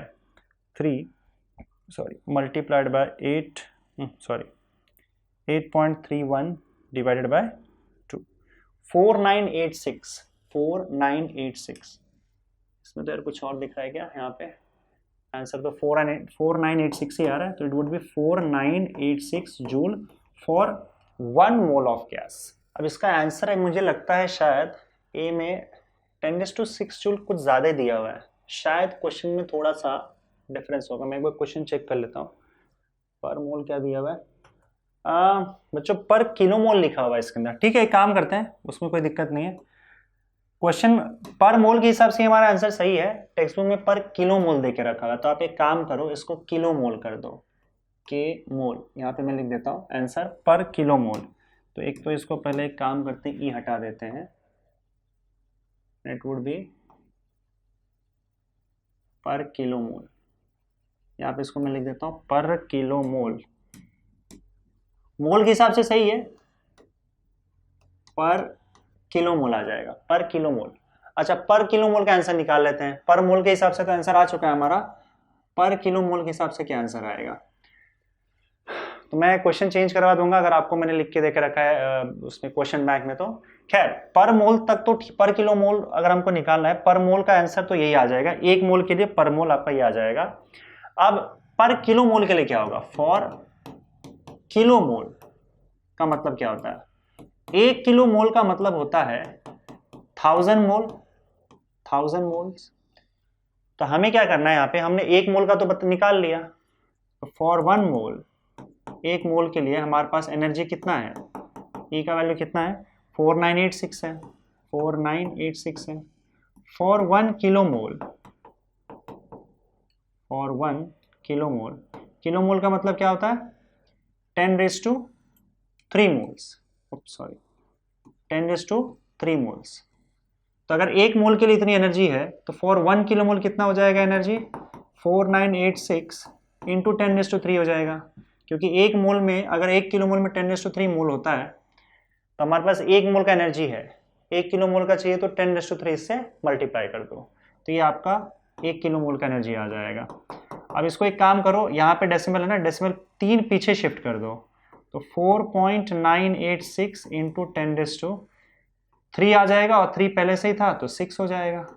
तो ये आपका पर किलो मोल आ गया, पर किलो मोल। पर किलो मोल का मतलब 1 मोल का एनर्जी इतना आ जाएगा आपका। ठीक है, आपको आंसर मैच कर रहा है, क्योंकि क्वेश्चन थोड़ा सा अलग था इसमें यार। चलो ठीक है, ये समझ जाना, थोड़ा सा यहाँ पे दिक्कत हो गया, मैं इसको सही कर देता हूँ। पर किलो मोल, पर किलो मोल, ठीक है, पर किलो मोल, पर यार चलो समझ जाओगे ना। आगे बढ़ते हैं, दूसरा पार्ट हमें क्या देके रखा हुआ है, पर केजी। देखो कोई भी आप पार्ट निकाल रहे हो, आप देखो आपके पास 1 मॉलिक्यूल का यहाँ पे एनर्जी अवेलेबल है, तो आप बस ये देख लो जो कुछ भी आपको देके रखा हुआ है उसमें कितने मॉलिक्यूल्स अवेलेबल है। जितने मॉलिक्यूल्स अवेलेबल होंगे नंबर ऑफ मॉलिक्यूल्स निकालो और इससे मल्टीप्लाई कर दो। तो सेकेंड वाले हिस्से में हमने यहाँ पे क्या किया, पहले वाले पार्ट में पहले 1 मोल का निकाला, 1 मोल में देखा कि हमारे पास कितने मॉलिक्यूल्स हैं, इतने मॉलिक्यूल्स हैं Na, तो हमने इसमें Na मल्टीप्लाई कर दिया, हमारे पास आंसर आ गया। तो 1 मोल का आ गया, 1 किलो मोल के लिए फिर 10⁻³ से मल्टीप्लाई कर दिया। पर केजी चाहिए हमें। अब देखो पर केजी मतलब 1 केजी, 1 केजी ऑक्सीजन में कितने नंबर ऑफ मॉलिक्यूल्स होते हैं पहले वो कैलकुलेट कर लो। उतने नंबर, जितने नंबर ऑफ मॉलिक्यूल्स मिले आप इसमें मल्टीप्लाई कर दो, क्योंकि ये 1 मॉलिक्यूल का एनर्जी है। तो हम पहले 1 केजी में कितने मॉलिक्यूल्स होते हैं वो देखेंगे। तो पार्ट बी फॉर 1 केजी। अब देखो आप पहले काम करो, इसका मास जो है ना वो ग्राम में कन्वर्ट करो, उसका रीजन मैं बता रहा हूं आपको। तो यहाँ पे इसको ग्राम में कन्वर्ट करोगे तो 1 केजी का मतलब क्या होता है 10⁻³ ग्राम्स होता है। ठीक है, तो आप इसका पहले नंबर ऑफ मोल्स निकालो। नंबर ऑफ मोल्स क्या होता है, मास इन ग्राम अपॉन मोलार मास, मास इन ग्राम 10⁻³ हो जाएगा। मोलार मास क्या होगा इसका, molar mass, molar mass, molar mass इसका हो जाएगा 32, ऑक्सीजन है ना 32 ना, इतने मोल्स हैं हमारे पास। नंबर ऑफ मोल्स का दूसरा फॉर्मूला यूज कर लो, number of molecules divided by Avogadro's number, तो ये हो जाएगा 10⁻³ अपॉन 32, है ना। या एक काम और कर सकते हो, आपके पास 1 मोल का एनर्जी पहले से अवेलेबल है, 1 मोल का तो पहले से पता है ना, उसमें आप क्या करो इसका नंबर ऑफ मोल्स मल्टीप्लाई कर दो। ये भी आप काम कर सकते हो और ये भी कर सकते हो। तो आपके पास टोटल नंबर ऑफ मॉलिक्यूल्स कितने आ गए 10⁻³ upon 32 multiplied by Avogadro's number. इतने मॉलिक्यूल्स हैं आपके पास अगर वे 1 केजी का आपके पास ऑब्जेक्ट है तो। अब 1 मॉलिक्यूल का एनर्जी आपके पास पता है, दैट इज 3/2 kBT, ये 1 मॉलिक्यूल का हो गया। तो हमारे पास टोटल 1 केजी में कितने मॉलिक्यूल्स हैं, 1 केजी में इतने मॉलिक्यूल्स हैं। तो बस आप 1 केजी चाहिए, फॉर 1 केजी आपका E का वैल्यू हो जाएगा 3/2 kBT मल्टीप्लाइड बाय ये number n, that is 10⁻³ upon 32 multiplied by Na। अब देखो अगेन kb इंटू Na आपका r हो जाएगा, तो 3/2 और r t multiplied by 10⁻³ upon 32। अब इसमें थोड़ा सा दिमाग लगाओ आप, क्योंकि 3/2 मल्टीप्लाइड बाय 8.31 मल्टीप्लाइड बाय आपका 400 इंटू 10⁻³ अपॉन 32। अब ये पार्ट आप ऑलरेडी कैलकुलेट कर चुके हो, अगर आप देखोगे तो यहाँ पे 3/2 इंटू 8.31 इंटू 400, ये आप कैलकुलेट कर चुके हैं, 4986 आ चुका है। तो आपको बस यहाँ पे भी क्या करना है, इस पूरे पार्ट को 4986 डाल दो, डिवाइडेड बाई 32 कर दो। यहाँ आपको लॉग की भी जरूरत नहीं रहेगी, अगर आप थोड़ा सा टाइम दोगे तो ये आंसर आपका वैसे ही आ जाएगा। तो 4986 divided by 32, 4986 divided by 32 will give you 155.8। We just check the answer, 155.8। तो ये आपका आ जाएगा ई का वैल्यू 155.8, राइट? या and that is equal to 10⁻³ into 10⁻³ joule. ये आपका 1 kg का आ गया। अब ये डेसिमल अगर आप पीछे शिफ्ट करते हो 2 से, तो ये 2 से इसका पावर बढ़ जाएगा, तो ई का वैल्यू हो जाएगा 1.558 इंटू 10⁻5 जूल। इसको आप क्या कर सकते हो, ई इज इक्वल टू 1.5 को आप 6 लिख दो इंटू 10⁻5 जूल। ये है आपका पर केजी, 1 kg का आ गया 1.56 इंटू 10⁻5। अब लास्ट क्वेश्चन क्या है सी, वो देख लेते हैं। पर मॉलिक्यूल ऑफ ऑक्सीजन, पर मॉलिक्यूल तो हमने पहले ही निकाल रखा है, फॉर 1 मॉलिक्यूल 3/2 kBt, ये तो आसान है, पर मॉलिक्यूल तो पहले से निकला हुआ है। सो आपका सी पार्ट में क्या आ जाएगा, पर मॉलिक्यूल। पर मॉलिक्यूल मतलब एक मॉलिक्यूल, और एक मॉलिक्यूल का एनर्जी तो E1 होता है, that is equal to 3/2 kBt, that is equal to, अब देखो यहाँ पे क्या करना है आपको, kb into Na upon Na कर दो। उसका रीजन बता रहा हूं मैं, हमको kb का वैल्यू दिया नहीं है, पर हमें r का वैल्यू दिया है, तो हमें इसको r में कन्वर्ट करना होगा। तो ये कितना हो जाएगा आपका 3/2 kb इंटू Na r हो जाएगा, इंटू t हो जाएगा, और Na से डिवाइड कर देना, ठीक है। तो ये आपका 3/2 RT/Na। Next question, at 300 Kelvin what is the RMS speed of helium atom. Temperature 300 Kelvin देके रखा हुआ है, और आपको RMS स्पीड पूछ रहा है हीलियम एटम का। हीलियम एटम का जो मोलार मास है वो 4 होता है, 4। He एटम का मोलार मास 4 होता है, और kb का वैल्यू आपको देके रखा हुआ है। तो यहाँ पे आपको kb का वैल्यू दिया हुआ है, तो आपको पता है कि मोलार मास जो होता है, सॉरी RMS स्पीड जो होता है वो क्या होता है, √3RT/m0, ठीक है। अब r दिया नहीं, आपको kb का वैल्यू देके रखा हुआ है, तो हमें पता है कि r इज इक्वल टू जो होता है वो kb इंटू Na होता है, और Na भी हमें पता है। तो आप r की जगह पे क्या कर दोगे, लिखोगे √3 kb into Na into t upon m0, बस वैल्यूज डालो, खत्म। तो ये हो जाएगा आपका √3 kb का वैल्यू 1.38 इंटू 10⁻23 1.38 इंटू 10⁻23, ठीक है। टी टेम्परेचर आपको देके रखा हुआ है 300 अपॉन m0। अब देखो यहाँ पे ध्यान रखना, अच्छा टेक्स्ट बुक में इसको अलग तरीके से सॉल्व किया हुआ है, टेक्स्ट बुक में जैसे सॉल्व किया आप वैसे सॉल्व कर सकते हो, कोई प्रॉब्लम नहीं है। यहाँ पे मैं यही फॉर्मूला जो आपको पता है उस फॉर्मूले के हिसाब से जा रहा हूँ। m0 का ध्यान रखना, ऐसे सॉल्व करते समय जब आप वैल्यू सब्सटीट्यूट कर रहे हो तो वैल्यू आप 4 नहीं सब्सटीट्यूट करोगे, क्योंकि अब तक कुछ फर्क नहीं पड़ रहा था, क्योंकि हम कंपेयर कर रहे थे, ऑक्सीजन हाइड्रोजन का कंपेयर कर रहे थे, तो उस कंपैरिजन में फर्क नहीं पड़ रहा था, क्योंकि उसमें वैसे भी जो आपका कन्वर्जन फैक्टर है वो कैंसिल आउट हो जाता है। पर आज जब आप एक सिंगल वैल्यू निकाल रहे हो वैल्यू सब्सटीट्यूट करके, तो एक्चुअली में आपका जो मोलार मास रहता है वो ग्राम पर मोल होता है, ग्राम पर मोल, जबकि आपने बाकी सब में SI यूनिट यूज करके रखा हुआ है। पर आपका जो मोलार मास आप बोलते हो ना, हाइड्रोजन का 2 है, ऑक्सीजन का 32 है, वो CGS यूनिट में होता है, SI यूनिट में नहीं होता है। तो जब आप वैल्यू सब्सटीट्यूट कर रहे हो यहाँ पे, तो हमेशा याद रखना कि वो क्या हो जाएगा, 4 ग्राम को कन्वर्ट करोगे केजी में तो 10⁻³ kg होता है, kg पर मोल होगा। ये मिस्टेक नहीं करना है, ध्यान रखना, डायरेक्टली 4 सब्सटीट्यूट नहीं करना है, it has to be 4 into 10⁻³ अब तक हम लोग ने इसीलिए नहीं किया क्योंकि हम कंपेयर कर रहे थे, रेशियो निकाल रहे थे, तो ये कन्वर्जन फैक्टर ऊपर नीचे दोनों कैंसल आउट हो जाता, इसलिए हम डायरेक्ट वैल्यू सब्सटीट्यूट कर रहे थे। पर यहाँ पे क्योंकि आप एक इंडिविजुअल निकाल रहे हो, तो ये ज़रूरी है कि आप ग्राम पर मोल से केजी पर मोल में मोलार मास को कन्वर्ट करो। तो आपने जो भी मोलार मास या मॉलिक्यूलर मास याद रखा हुआ है वो एक्चुअली में CGS यूनिट ग्राम में होता है, और आपको आंसर केजी में लिखना है यहाँ पे कन्वर्ट करके। तो ये आप सॉल्व करो। अब इसको मैंने सॉल्व करके देखा हुआ है, इसके करीबन 1367 समथिंग आ जाता है, तो आप इसको अप्रॉक्सीमेटली 1368 मीटर पर सेकेंड लिख सकते हो, आंसर आ जाएगा। इसको आपको लॉग से करना होगा, डायरेक्ट तो मेरे हिसाब से सॉल्व नहीं हो पाएगा, ठीक है। और कुछ यहाँ पे नहीं, एक बार मैं एक काम करता हूँ, कंफर्म कर लेता हूँ। तो ये आपका क्या हो जाएगा, अच्छा एक सेकंड, गड़बड़ कर दिया हम लोगों ने, एन ए का वैल्यू नहीं डाला है, सॉरी गड़बड़ हो जाएगा। के बी इंटू एन ए का वैल्यू कौन डालेगा, एन ए का वैल्यू 6.022, एन ए का वैल्यू भूल गए हम लोग, 10⁻23 हो जाएगा, और इंटू अब 300 आएगा, और फिर अपॉन 4 × 10⁻³ तो मैं थोड़ा इसको सिंप्लीफाई कर देता हूँ। 10⁻23 और 10⁻23 तो कैंसिल आउट हो जाएगा पहले तो।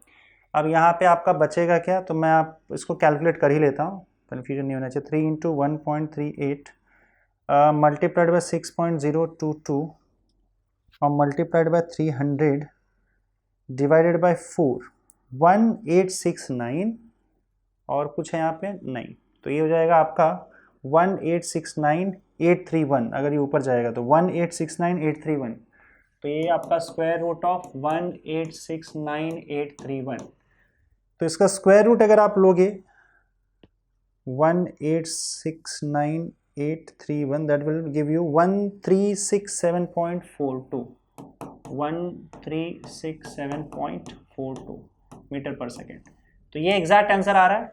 बाकी टेक्स्ट बुक में थोड़ा अलग तरीके से किया हुआ है, तो ये 1368 आ जा रहा है, पर चलेगा, कोई प्रॉब्लम नहीं। आपका आंसर जो है ये भी परफेक्ट है, टेक्स्ट बुक में जैसा किया है वो भी आप सॉल्व कर सकते हो। टेक्स्ट बुक का ये सॉल्व एग्जाम्पल है, ओके। तो हमको ये फॉर्मूला पता था, डायरेक्ट हमने फॉर्मूला ही यूज कर दिया। टेक्स्ट बुक में हाफ mv स्क्वायर को इक्वेट करके सॉल्व किया हुआ है, नो प्रॉब्लम। चलते हैं अगले क्वेश्चन की तरफ। अगले क्वेश्चन की ओर चलते हैं बच्चों। तो यहाँ पे देखो क्या दिया हुआ है, given the values of two principal specific heats, SP is equal to 3400 calorie पर kg केल्विन होगा, सॉरी यहाँ पे कैलोरी पर kg केल्विन यूनिट होता है प्रिंसिपल स्पेसिफिक हीट कैपेसिटी का, and SV is equal to 400 calorie पर kg kelvin for the hydrogen gas. यहाँ पे गैस जो आपको देख रखा है हाइड्रोजन गैस है। हाइड्रोजन गैस है, इसका मतलब मोलार मास जो होगा इसका वो 2 होता है, 2 ग्राम पर मोल होता है, ठीक है। जब भी हम लोग मोलार मास लिखते हैं वो एक्चुअली में ग्राम पर मोल के यूनिट के साथ ही होता है।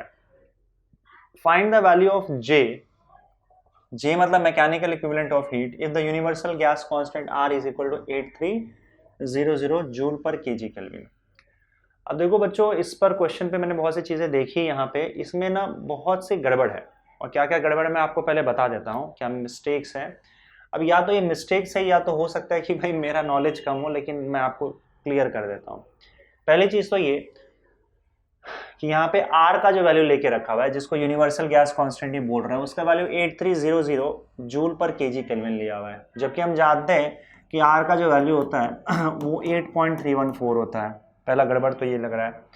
दूसरी बात ये, यहाँ पे इनका जो यूनिट है ये मुझे समझ नहीं आया कि ये यूनिट कहाँ से आया, क्योंकि R का जो यूनिट होता है वो जूल पर मोल पर केल्विन होता है, पर ये मोल की जगह यहाँ पे इनका kg आ गया, ये भी मुझे समझ नहीं आया, ठीक है। हो सकता है मेरा नॉलेज कम हो बच्चों, लेकिन पता नहीं कहाँ से आ गया ये कौन सा फॉर्मूला है, क्या है भगवान जाने, क्योंकि जब हम PV = nRT लिखते हैं तो इस इक्वेशन के हिसाब से आपका R का जो यूनिट है वो ये आना चाहिए। अब ये कौन से फॉर्मूले के हिसाब से ये R का यूनिट निकाल रखा है और वैल्यू 8300 निकाल रखा है, ये मुझे नहीं समझा, ठीक है। बाद मैंने सर्च भी किया हर जगह पे, लेकिन उन्होंने ये कहीं भी कुछ ऐसा मेंशन नहीं किया। उन्होंने क्या किया, खाली जो टेक्स्ट बुक का ये यहाँ पे क्वेश्चन है, तो टेक्स्ट बुक का सॉल्व एग्जाम्पल है, वही सेम सोल्यूशन जो है हर जगह छपा हुआ है, नोट्स में चाहे कहीं आप इंटरनेट पे देख लो। पर खैर ठीक है, मुझे तो थोड़ा गड़बड़ ही लग रहा है इसके अंदर। अगर एग्जाम में आया तो भाई आप अटेम्प्ट जरूर कर लेना, ज़्यादा हाई चांसेस है कि ये क्वेश्चन गलत हो जाए अगर इसी तरह से छप गया तो। बाकी उन्होंने करेक्ट करके अगर छापा है तो अलग बात है, तो देख लेते हैं। अब मैं आपको यहाँ पे मेरे हिसाब से जो करेक्टेड वर्जन है, हो सकता है मैं गलत भी हूँ, मुझे नहीं पता, लेकिन मेरे हिसाब से यही सही लग रहा है जहाँ तक मेरा नॉलेज है। तो जो करेक्टेड चीज़ें हैं वो करेक्टेड चीज़ें मैं लिख देता हूँ। पहली चीज़ तो ये, SP का वैल्यू चलो यही रहेगा तुम्हारा, कैलोरी में देके रखा हुआ है वो दे सकते हैं, कोई इशू नहीं है, कैलोरी पर kg केल्विन, और SV का वैल्यू भी कैलोरी पर kg केल्विन में देके रखा हुआ है। हाइड्रोजन गैस है, मोलार मास 2 ग्राम पर मोल होगा। हाँ, टेक्स्ट बुक में सॉल्व करते समय मोलार मास को भी इन्होंने kg पर मोल में कन्वर्ट नहीं किया है, जबकि हम जानते हैं कि अगर सारे एसआई यूनिट्स हैं तो आपको मोलार मास को केजी पर केल्विन में कन्वर्ट करना होता है, एसआई यूनिट में कन्वर्ट करना होता है यूज करने के लिए। तो ग्राम का हो जाता है केजी, जैसे हम लोगों ने पिछले क्वेश्चन में किया था, मतलब जो हमारा आरएमएस स्पीड निकालना था उस क्वेश्चन में किया था, हीलियम एटम का आरएमएस स्पीड निकालना था। तो एम नॉट को ये भी कन्वर्ट नहीं किया, सीधा 2 यूज कर लिया है क्वेश्चन में, 2 यूज कर लिया है, आर का वैल्यू कुछ और है, यूनिट कुछ और है, नहीं समझा।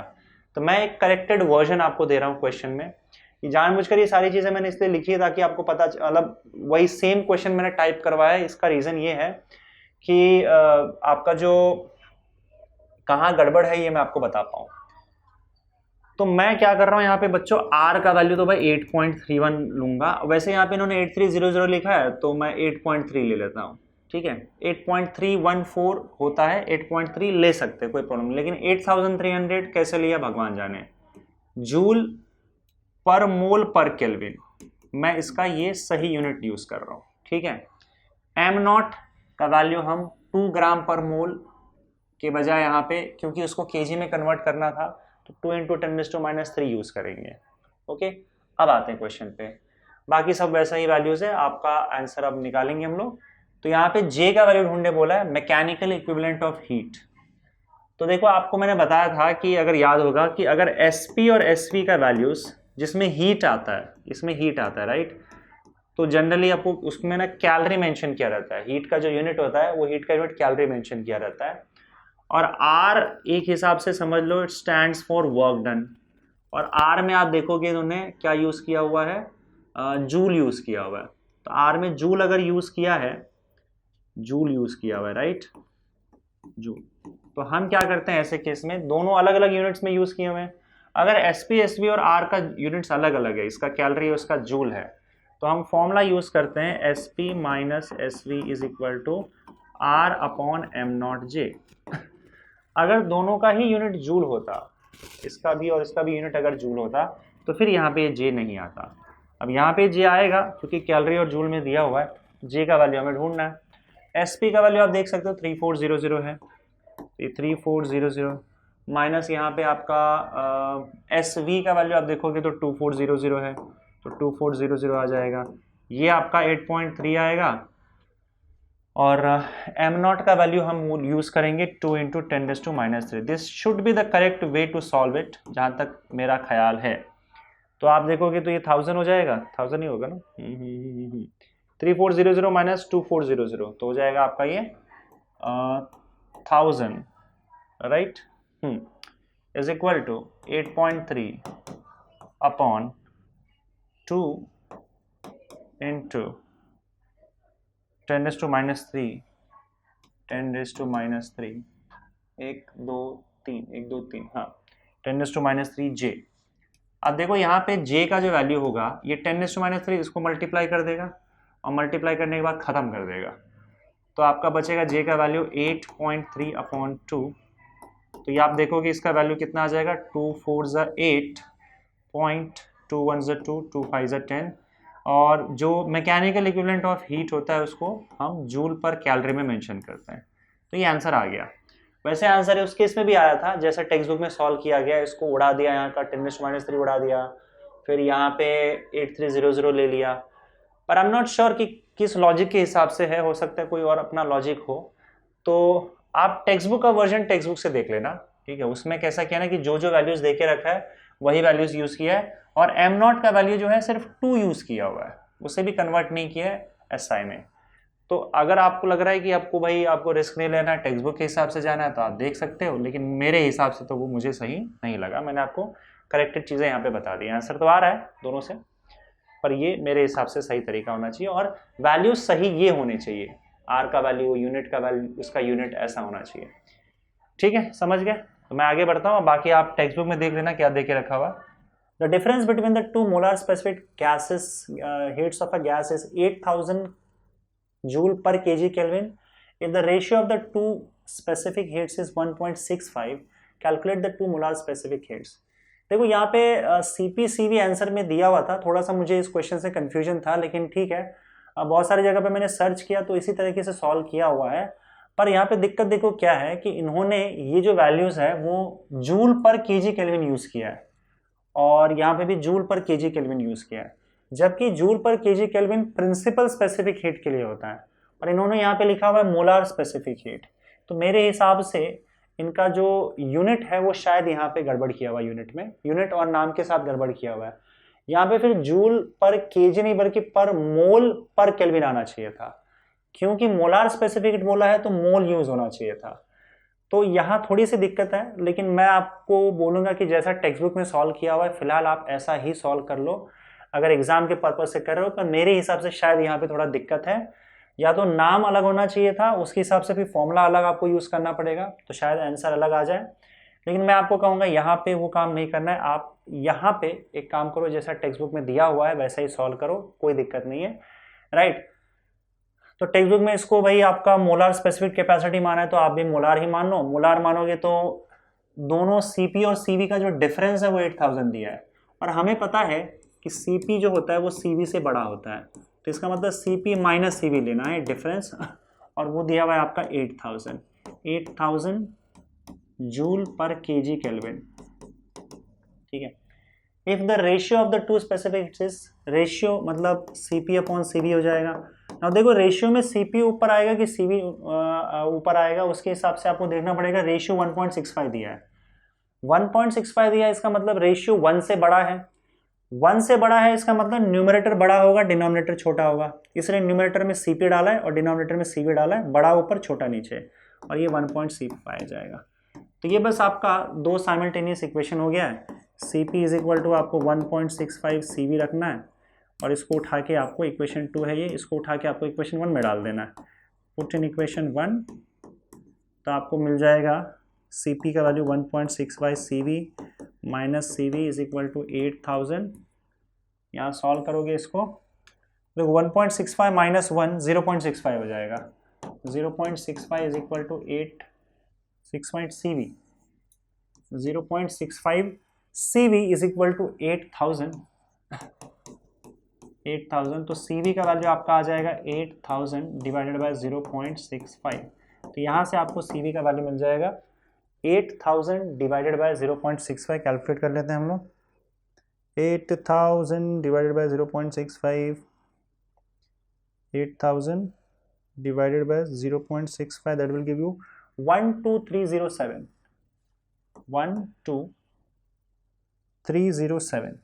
307 0.6 है, तो मैं इसको 308 कर देता हूँ, 12308।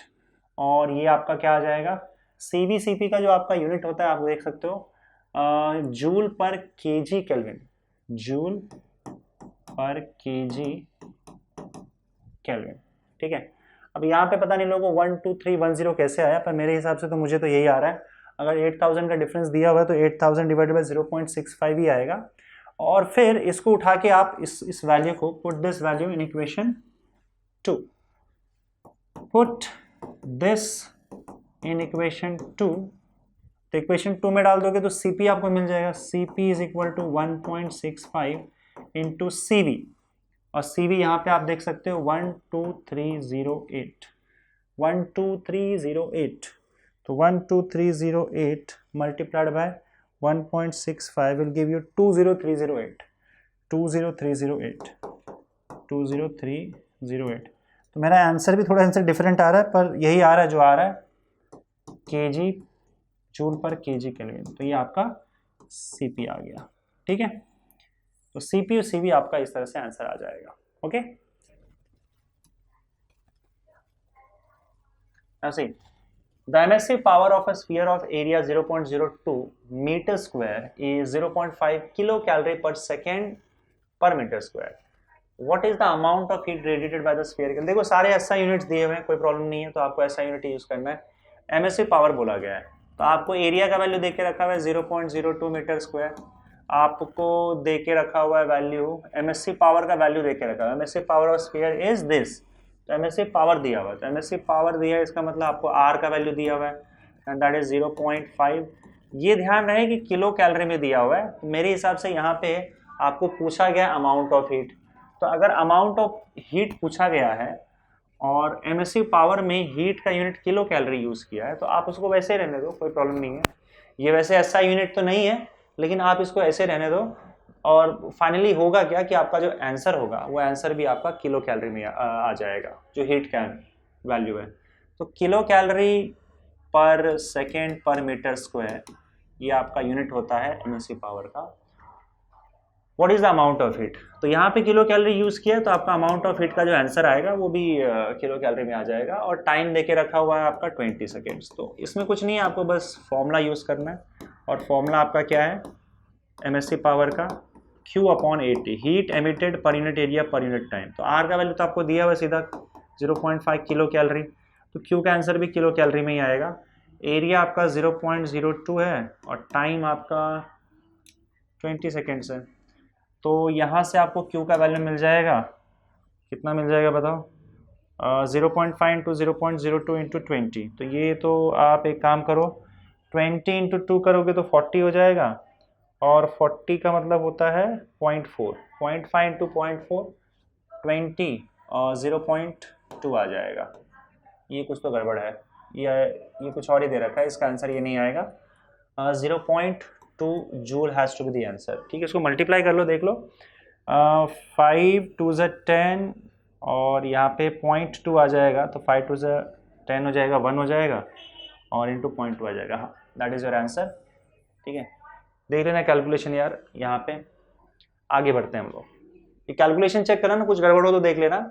मेरे हिसाब से तो 0.2 ही कैलकुलेशन में आ रहा है, इन सबको यहाँ भेजोगे तो। अच्छा सॉरी, 0.2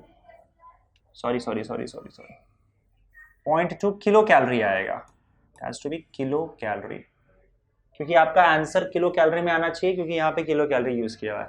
इसको अगर आपको कैलोरी में कन्वर्ट करना है तो 0.2 इंटू 10⁻³ कैलोरी आ जाएगा। किलो मतलब 10⁻³ होता है, और आप इसको यहाँ पे छोड़ सकते हो, कोई प्रॉब्लम नहीं है, क्योंकि ऐसा कुछ लिखा नहीं है कि आपको ऐसा यूनिट में कन्वर्ट करना है। और अगर आपको ऐसा यूनिट में कन्वर्ट करना ही है तो 1 calorie is equal to 4.18 joule होता है। तो आप 4.18 से मल्टीप्लाई कर देना तो आपको जूल में कन्वर्ट हो जाएगा, लेकिन इतने की ज़रूरत नहीं पड़ेगी। एक्सपेक्टेड है आप ज़्यादा से ज़्यादा किलो कैलोरी से कैलोरी में करो, यहाँ पे आप आंसर छोड़ सकते हो। आगे बढ़ते हैं अगले क्वेश्चन की तरफ। नेक्स्ट क्वेश्चन देखो बच्चों, यहाँ पे calculate the value of lambda max for solar radiation assuming that surface temperature of sun is 5800 kelvin. Solar radiation, ये रेडिएशन है, ओके। तो बी का वैल्यू देख के रखा हुआ है, टेम्परेचर आपको पता है, लैम्डा मैक्स ढूंढना है 5800 केल्विन, और सोलर रेडिएशन का लैम्डा मैक्स ढूंढना ही है। तो in which part of the electromagnetic spectrum does this lie, तो ये वेवलेंथ किस इलेक्ट्रोमैग्नेटिक स्पेक्ट्रम में आएगा। अब उसके लिए पूरा इलेक्ट्रोमैग्नेटिक स्पेक्ट्रम आपको याद होना चाहिए, तो मैं आपको कहूँगा कि इसको रहने ही दो, मुझे नहीं लगता कि ये क्वेश्चन ये वाला हिस्सा पूछा जाएगा। ज़्यादा से ज़्यादा क्या होगा, अगर विजिबल रेंज में आएगा तो शायद पूछ ले, नहीं तो आप रहने दो, इसको कोई प्रॉब्लम नहीं है। लैम्डा मैक्स ढूंढ लेते हैं, लैम्डा मैक्स ढूंढना आना चाहिए। उसका तो सीधा सीधा फॉर्मूला है वीन्स डिस्प्लेसमेंट लॉ, कि lambda max is equal to B upon T होता है, राइट। तो बी का वैल्यू दिया हुआ है 2.897 इंटू 10⁻³ और टी का वैल्यू यहाँ पे आपका 5800 होता है। तो अगर इसको आप सॉल्व करोगे, सॉल्व इसको लॉग से ही करना, क्योंकि जो जिस हिसाब से कैलकुलेशन है यहाँ पे लॉग कैलकुलेशन दिखाना आपके लिए कंपलसरी होता है। तो 2.897 divided by 5800 will give me 4.9948, 10⁻³ भी है ना, 4.99 इनका कितना है भाई, 48, तो 995 लिख सकते हैं हम लोग, 4.995, 48 को मैंने 5 लिख दिया, 1 2 3 4 इंटू 10⁻⁴, और ये इंटू 10⁻³ तो है ही, तो ये आपका आ जाएगा 4.995 इंटू 10⁻⁷ मीटर। आप इसको यहाँ पे छोड़ सकते हो, या आप इसको नेक्स्ट क्या कर सकते हो, 3 डेसिमल आगे कर दो, यहाँ पे भी छोड़ सकते हो आंसर, कोई प्रॉब्लम नहीं है। एसआई यूनिट में छोड़ोगे तो बेटर होगा, क्योंकि एसआई यूनिट में आंसर आपका होना चाहिए फाइनल, तो ये बेटर माना जाता है। डेसिमल आगे शिफ्ट कर दोगे तो ये 4995, आपने 3 आगे शिफ्ट कर दिया है तो ये 10⁻10 मीटर हो जाएगा। अब 10⁻10 मीटर जो होता है वो आपका एंगस्ट्रॉम यूनिट होता है, तो ये 4995 10⁻10 मीटर का मतलब होता है एंगस्ट्रॉम यूनिट, एंगस्ट्रॉम यूनिट। तो ये आपका आ गया। अब देखो ये एक्चुअली में विजिबल रेंज में होगा, विजिबल रेंज में, क्योंकि आपका जो विजिबल रेंज होता है रेड से लेकर वॉयलेट तक का ये पूरा विजिबल रेंज होता है रेडिएशन का, और रेड से लेकर वॉयलेट का जो आपका वेवलेंथ होता है वो 4000 एंगस्ट्रॉम मिनट से लेकर 7000 एंगस्ट्रॉम मिनट के बीच में होता है। तो ये वैसे भी आपका 4995 एंगस्ट्रॉम मिनट आ रहा है, तो मतलब रेड से थोड़ा सा ज़्यादा यहाँ पे इसका वेवलेंथ है, तो ये विजिबल रेंज में आ रहा है, आपका जो वेवलेंथ है वो विजिबल रेंज में आ रहा है। ठीक है, चलिए आगे बढ़े। Find the temperature of a black body if its spectrum has a peak at lambda max this. तीन अलग अलग क्वेश्चन है, बी का वैल्यू आपको देके रखा हुआ है और आपको बस क्या करना है, लैम्डा मैक्स का वैल्यू लैम्डा मैक्स नहीं और टेम्परेचर का वैल्यू ढूंढना है। तो ठीक है, पहले केस में लैम्डा मैक्स क्या है, टेम्परेचर का वैल्यू क्या हो जाएगा, देखो lambda max is equal to B by T होता है, तो T is equal to B by lambda max होता है। तो बस आपको लैम्डा मैक्स का वैल्यू चेंज करते जाना है। बी का वैल्यू आपका आ जाएगा 2.897 into 10⁻³ divided by lambda max, पहले केस में क्या है 700 नैनोमीटर है, तो 700 नैनोमीटर को कन्वर्ट करोगे तो 10⁻9 मीटर हो जाएगा। नैनोमीटर को, नैनो का मतलब होता है 10⁻9 मीटर, तो ये आपका आ जाएगा 700 इंटू 10⁻9। तो अगर मैं इसको डिवाइड करूं तो कितना आएगा देख लेते हैं, 2.897 डिवाइडेड बाय 700, तो ये आपका आ जाएगा 0.00438 इंटू, यहाँ पे देखो ऊपर चला जाएगा तो ये 10⁻6 हो जाएगा, तो फिर 1 2 3 4 5 6 डेसिमल आगे आ जाएगा, तो ये 4138 केल्विन हो जाएगा। ये आ गया आपका टेम्परेचर पहले केस में। सेकेंड केस में देखोगे तो फॉर्मूला यही यूज करेंगे, T is equal to B upon lambda max, लेकिन सेकेंड केस में B का वैल्यू 2.897 इंटू 10⁻³ ही होगा। लैम्डा मैक्स का वैल्यू चेंज कर दिया गया 3 सेंटीमीटर। अब देखो 3 सेंटीमीटर मतलब क्या होता है, सेंटीमीटर मतलब 10⁻² मीटर, तो 3 इंटू 10⁻² कर दो आप।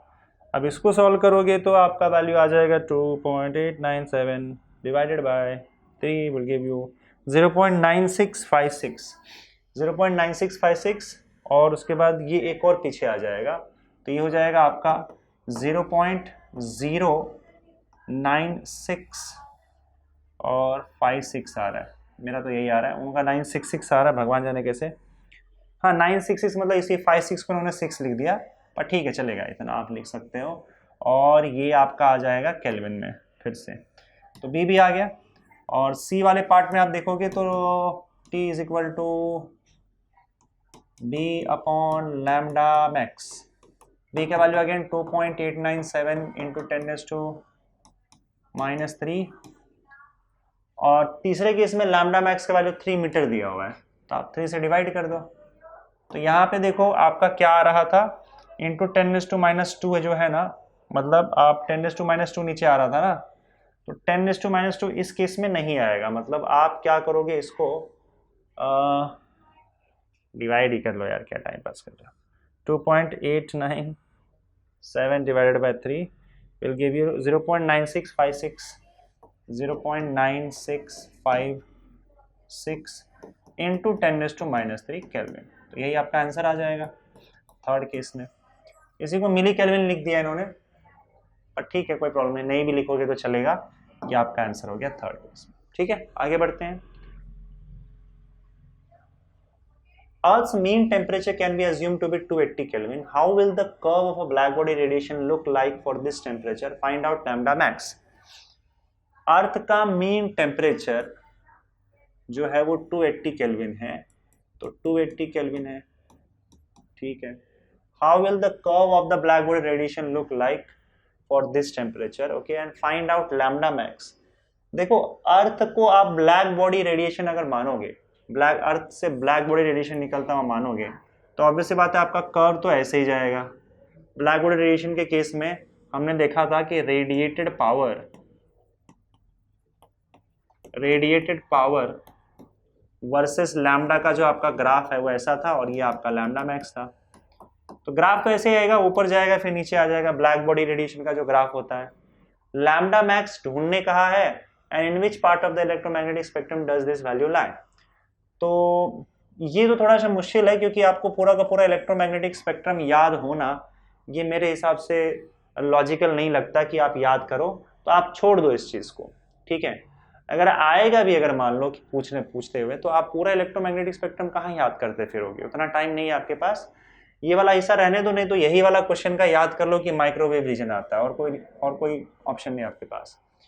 तो लैम्डा मैक्स ढूंढ लेते पहले। तो lambda max is equal to B by T होता है, बी बाई टी होता है। बी का वैल्यू हम लोगों ने देखा था 2.897 इंटू 10⁻³ होता है, लेकिन बी का वैल्यू आपको दिया रहेगा, इसमें नहीं दिया पर क्वेश्चन में दिया रहेगा।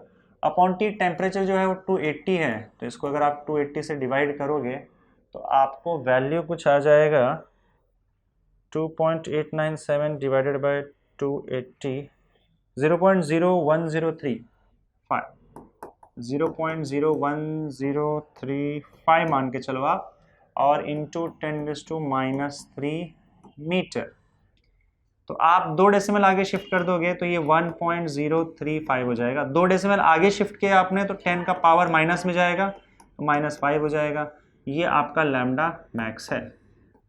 अब ये कौन से रीजन में आता है, तो आपको विजिबल रीजन तो पता है कि 4000 एंगस्ट्रॉम मिनट से 7000 एंगस्ट्रॉम मिनट तक होता है, पर उसके अलावा हमें नहीं पता है उतना। तो ये आप जो दिया है वो आप लिख ही दो, यहाँ पे आंसर में आपको देके रखा है माइक्रोवेव। तो इस क्वेश्चन के लिए याद कर लो, बाकी पूरा स्पेक्ट्रम का वेवलेंथ याद करना मुश्किल है, आप रहने ही देना। तो बस आप यहाँ पे लिख सकते हो लैम्डा मैक्स का जो वैल्यू है वो 1.035 इंटू 10⁻⁻5 मीटर आ जाएगा। और ब्लैक बॉडी रेडिएशन का जैसा ग्राफ होता है वैसे ही होगा, ऊपर उठ के नीचे आ जाएगा। तो ये आपका लैम्डा मैक्स निकालना था और ग्राफ बनाना था। हो गया ये चीज। आगे बढ़ते हैं बच्चों, अगला question. Calculate the energy radiated in 1 minute by black body of surface area 200 centimetre square at 127 degree celsius. ठीक है, तो यहाँ पे एमएससी पावर का फॉर्मूला लग जाएगा, लेकिन यहाँ पे एनर्जी रेडिएट इन 1 मिनट बोला है by black body of surface area 200 centimetre square at 127 degree celsius. Temperature भी आ गया है। अच्छा हाँ ठीक है, इसका वीन्स डिस्प्लेसमेंट लॉ, नहीं वीन्स डिस्प्लेसमेंट नहीं, स्टीफन बोल्ट्जमैन लॉ के हिसाब से हम क्वेश्चन को सॉल्व करेंगे, जिसमें एमएससी पावर होता है सिग्मा T⁴। ठीक है, ब्लैक बॉडी है तो R is equal to sigma T⁴ हो जाएगा। चलेगा, पहले वैल्यूज देख लेते हैं। 1 मिनट की बात की है तो टाइम आपका 1 मिनट दे के रखा हुआ है। 1 मिनट का मतलब होता है 60 seconds. Okay, surface area 200 centimetre square है। मैं क्योंकि आपको सिग्मा का वैल्यू जो है वो SI यूनिट में दे रखा है, तो मैं सबको SI यूनिट में कन्वर्ट कर रहा हूँ, आपको भी करना चाहिए वैसे। तो 200 सेंटीमीटर स्क्वायर है, तो इसका मतलब 200 इंटू 10⁻⁻4 मीटर स्क्वायर हो जाएगा। देखो 1 सेंटीमीटर 10⁻⁻2 मीटर होता है, तो स्क्वायर करोगे तो ये पूरा स्क्वायर हो जाता है, फैक्टर के साथ स्क्वायर होता है, याद रखना। तो 1 सेंटीमीटर स्क्वायर क्या होगा, 10⁻² का स्क्वायर 10⁻4 मीटर स्क्वायर हो जाएगा। ठीक है, तो एरिया आ गया अपने पास। और क्या बोला है, टेम्परेचर। टेम्परेचर आपको पता है कि केल्विन में ही लेना है, तो 127 में आपको 273 ऐड करना पड़ेगा, जो कि 400 केल्विन हो जाएगा। सिग्मा का वैल्यू देके रखा हुआ है, तो आपको फॉर्मूला यूज करना है। फॉर्मूला है R is equal to sigma T⁴, emissive power is equal to sigma T⁴, Stefan Boltzmann law. और R का वैल्यू आपका Q/80 हो जाएगा। एमएससी पावर का फॉर्मूला Q/80 होता है। ठीक है, Q का वैल्यू हमें चाहिए, तो Q is equal to AT sigma T⁴। बस आपको वैल्यूज डालना है। A का वैल्यू 200 इंटू 10⁻⁴, T का वैल्यू 60 सेकेंड्स है, सिग्मा का वैल्यू आपको दिया हुआ है 5.67 इंटू 10⁻⁸, और T का पावर 4, मतलब 400 का पावर 4 हो जाएगा। ठीक है, इसको थोड़ा सिंप्लीफाई कर लेता हूँ और उसके बाद फिर आपको कैलकुलेट करके बता रहा हूँ मैं। तो देखो ये 1 2 3 1 2 3 0 खत्म हो जाएगा इसका, तो 6 2 12 मतलब 1.2 आ जाएगा। 60 इंटू 2 कितना होगा, 6 2 12, और 12 के ऊपर 3 0 आएगा, खत्म हो जाएगा, तो 1.2 बचेगा बस यहाँ पे। तो ये पूरे पार्ट कैसा 1.2 इंटू 5.67 इंटू 5.67 मल्टीप्लाइड बाय 10⁻⁸, तो वैसे रहने वाला है 400 का पावर 4, तो देखो 4 का पावर 4 क्या हो जाएगा, 4 से कितना होता है 16 इंटू 16 कितना हो जाएगा 256 होगा। 4 से 16, 4 से 64 इंटू 256 तो 256। और यहाँ में देखो जीरो कितने 1 2 मतलब 10⁻² का पावर 4। तो मतलब यहाँ पे 100 का पावर 4 कितना हो जाएगा 10⁻² का पावर 4 मतलब 10⁻8 हो जाएगा। तो ये पार्ट यहाँ पे हो गया खत्म, इसका पावर 4 ले लिया मैंने, समझ गया कि नहीं। 400 देखो 400 का पावर 4 का मतलब क्या होता है, 400 का पावर 4 का मतलब होता है 4 इंटू 10⁻²। 400 मतलब 4 इंटू 10⁻² का पावर 4। तो 4 का पावर 4 256 हो गया, 4 इंटू 4 इंटू 4 इंटू 4। और 10⁻² इंटू 4 मतलब रूल के हिसाब से आपके जो पावर से मल्टीप्लाई हो जाते हैं, तो पावर से मल्टीप्लाई करोगे तो 10⁻8 हो जाएगा, ठीक है। तो यहाँ पे आपका 256 इंटू 10⁻8 ये आपका आंसर आ गया, समझ गए। बाकी आप मल्टीप्लाई कर लोगे तो 256 मल्टीप्लाइड बाय 1.2 मल्टीप्लाइड बाय 5.67 हो जाएगा, दैट विल गिव यू 1741.82 1741.82 ठीक है, क्लियर है। आगे बढ़े, चलिए नेक्स्ट क्वेश्चन की ओर चलते हैं। Calculate the energy radiated in 1 minute by black body of surface area 100 centimetre square at 227 degree celsius. सब कुछ सेम है बच्चों, ये आपको खुद करना पड़ेगा क्योंकि इसमें और इसमें सिर्फ नंबर्स बदले गए हैं, ठीक है। तो देखो 100 का 200 सेंटीमीटर स्क्वायर कर दिया, टेम्परेचर 127 था तो आपको यहाँ पे 227 कर दिया गया, ठीक है। बाकी सब कुछ सेम है तो आपका आंसर आ जाएगा। So this you have to do it yourself, कर लेना क्वेश्चन एग्जैक्टली, आपका आंसर भी दे रखा है तो ये आपको सॉल्व कर लेना है, समझ गए ना। खाली वैल्यूज चेंज किया हुआ है, देखो 200 का यहाँ पे बस 100 कर दिया और यहाँ पे टेम्परेचर जो था 127 था तो 227 हो गया, बाकी सब कुछ वैसा ही है। मैं नेक्स्ट क्वेश्चन क्यों करता, यहाँ पे लिख देता हूँ same as previous one, previous question.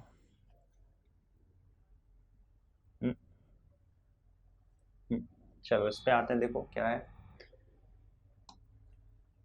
A small blackened solid copper sphere of radius 2.5 centimeter is placed in an evacuated chamber. Okay, the temperature of the chamber is maintained at 100 degree Celsius. तो चलो एक काम कर लेते हैं, पहले तो radius जो वैल्यू दे के रखा है वो लिख लेते हैं। 2.5 सेंटीमीटर है, सेंटीमीटर को मीटर में कन्वर्ट करोगे तो इंटू 10⁻² मीटर हो जाएगा। ये एक स्फीयर है, उसको इवैक्यूएटेड चेंबर मतलब एक खाली चेंबर में डाल दिया, जिस चेंबर का टेम्परेचर 100 डिग्री सेल्सियस है। तो टेम्परेचर 100 डिग्री सेल्सियस, उसको 273 ऐड करोगे तो 373 केल्विन हो जाएगा। चेंबर का टेम्परेचर 373 केल्विन है, तो इसका मतलब उसके अंदर कोई ऑब्जेक्ट आप रखोगे तो उसको भी वो 373 केल्विन पे ले आएगा, इस टेम्परेचर पे ले आएगा। At what rate energy must be supplied to the copper sphere to maintain its temperature at 110 degree celsius. देखो जब भी रेट वर्ड आता है तो इसका मतलब divided by time. Eight what rate energy must be supplied, energy मतलब heat must be supplied. तो रेट बोला है तो याद रखना, रेट अगर वर्ड यूज हुआ है तो सिंपल सी बात है वो Q/T पूछने की कोशिश कर रहे हैं, ठीक है। तो at what rate energy must be supplied to the copper sphere to maintain its temperature at 110 degree celsius. अब देखो कॉपर का जो टेम्परेचर है वो चेंबर क्या करेगा, 100 रखने की कोशिश करेगा, 100 पे वो रहने देगा, लेकिन आपको उसे कितना टेम्परेचर पे रखना है, 110 डिग्री सेल्सियस पे रखना है। तो आपको उसे कितना हीट सप्लाई करते रहना पड़ेगा ताकि उसका टेम्परेचर जो है वो 110 डिग्री सेल्सियस पर मेंटेन रहे, ठीक है। सिग्मा का वैल्यू आपको देके रखा हुआ है, पाई का वैल्यू दे रखा है। तो ऑब्वियस सी बात है कि प्रॉब्लम देखो क्या होगा कि जैसे मान लो स्फीयर है और स्फीयर इसका जो टेम्परेचर है सराउंडिंग टेम्परेचर वो 100 डिग्री सेल्सियस है और इसका खुद का टेम्परेचर आपको 110 डिग्री सेल्सियस पे मेंटेन रखना है, तो आपको इसको हीट देना पड़ेगा, ठीक है। अब ये हीट एमिट भी करेगा और साथ ही साथ एब्जॉर्ब भी करेगा, तो इसको अल्टीमेटली इतना हीट एब्जॉर्ब करना है ताकि इसका जो टेम्परेचर है वो 110 डिग्री सेल्सियस मेंटेन रहे।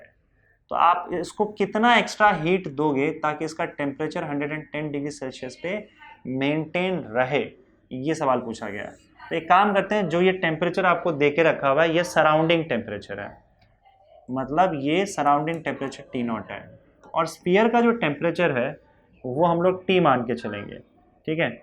और ये T का वैल्यू उन्होंने दिया हुआ है 110 प्लस 273 कर दोगे तो ये 383 केल्विन हो जाएगा, I am not wrong, 383 kelvin, 273, हाँ, इसका टेम्परेचर 383 पे मेंटेन करना है।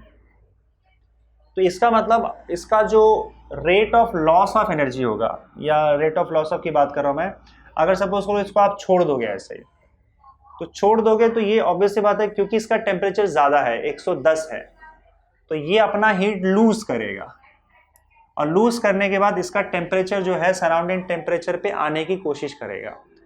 तो ये हर सेकेंड जितना हीट लूज कर रहा है उतना ही हीट आपको प्रोवाइड कर देना है ताकि ये उसी टेम्परेचर में मेंटेन रहे। तो हमने फॉर्मूला देखा था rate of loss of heat का, rate of loss of heat, या फिर amount of loss of heat, amount of loss of heat per unit time. ये ब्लैक बॉडी की क्या है, हाँ ब्लैक एंड स्फीयर है, मतलब ब्लैक बॉडी की बात करें मैं, तो ये लास्ट में हमने लिखा था amount of loss of heat per unit area per unit time. इसका फॉर्मूला हमने क्या लिखा था बताओ, सिग्मा T⁴ माइनस T0⁴। अब नोट्स चेक कर लेना कि लॉस और गेन का जो फॉर्मूला है उसमें T0 और T हम लोगों ने यूज किया हुआ था। T0 सराउंडिंग टेम्परेचर है, सिग्मा T⁴ इतना हीट एमिट कर रहा है, और सिग्मा T0⁴ ये एब्जॉर्ब भी करेगा। हीट एमिट और एब्जॉर्ब दोनों होता है ना, पर क्योंकि ये ज़्यादा हीट एमिट करेगा इसके वजह से इतना लॉस होगा। अब जितना लॉस हो रहा है उतना ही एनर्जी आपको सप्लाई करना है। Amount of loss of heat per unit area per unit time है, मतलब amount of loss of heat अगर मैं Q मानूँ तो पर unit area per unit time, तो ये क्या है, loss of heat per unit area per unit time, ये आपका value sigma T⁴ minus T0⁴ है। तो आपको क्या करना है, इतना ही हीट सप्लाई करना है, समझे। उन्होंने हीट सप्लाइड पर यूनिट टाइम पूछा है, तो आप हीट सप्लाइड पर यूनिट टाइम निकाल लो, ए को वहाँ भेज दो, तो Q/T का जो वैल्यू आ जाएगा वो आ जाएगा A sigma T⁴ minus T0⁴।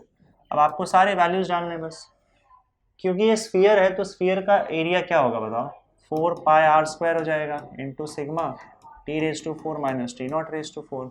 ये हो जाएगा आपका 4 पाई का वैल्यू जो दिया हुआ है वही लेना, 3.1416 3.1416 इंटू आर का वैल्यू 2.5 इंटू 10⁻², तो 2.5 इंटू 10⁻² का स्क्वायर और मल्टीप्लाइड बाय, अच्छा यहाँ पे सिग्मा का वैल्यू भी दिया हुआ है, तो सिग्मा का वैल्यू आप देखोगे तो 5.67 इंटू 10⁻8, 5.67 इंटू 10⁻8 इंटू 383 का पावर 4 माइनस 373 का पावर 4। टी और T0 का वैल्यू यहाँ से 383 373, ठीक है। अब देखो ये थोड़ा सा क्वेश्चन जो है लेंथी कैलकुलेशन हो गया है, क्योंकि अगर आप लॉग से भी सॉल्व करोगे तो आपको पहले ये सॉल्व करना पड़ेगा, फिर ये सॉल्व करना पड़ेगा और बड़ा सा नंबर आएगा, फिर आप माइनस करो, इसमें डाल दो, और फिर बाकी को वापस से लॉग से आपको सॉल्व करना होगा। प्रोसेस लंबा है, बड़ा है, तो आई एम नॉट श्योर कि ये क्वेश्चन आएगा कि नहीं आएगा इस तरीके से, क्योंकि ये बहुत लंबा हो जाता है। अगर आएगा भी तो 3 मार्क्स के लिए तो डेफिनेटली आएगा, कैलकुलेशन जिस हिसाब से देख के रखा हुआ है।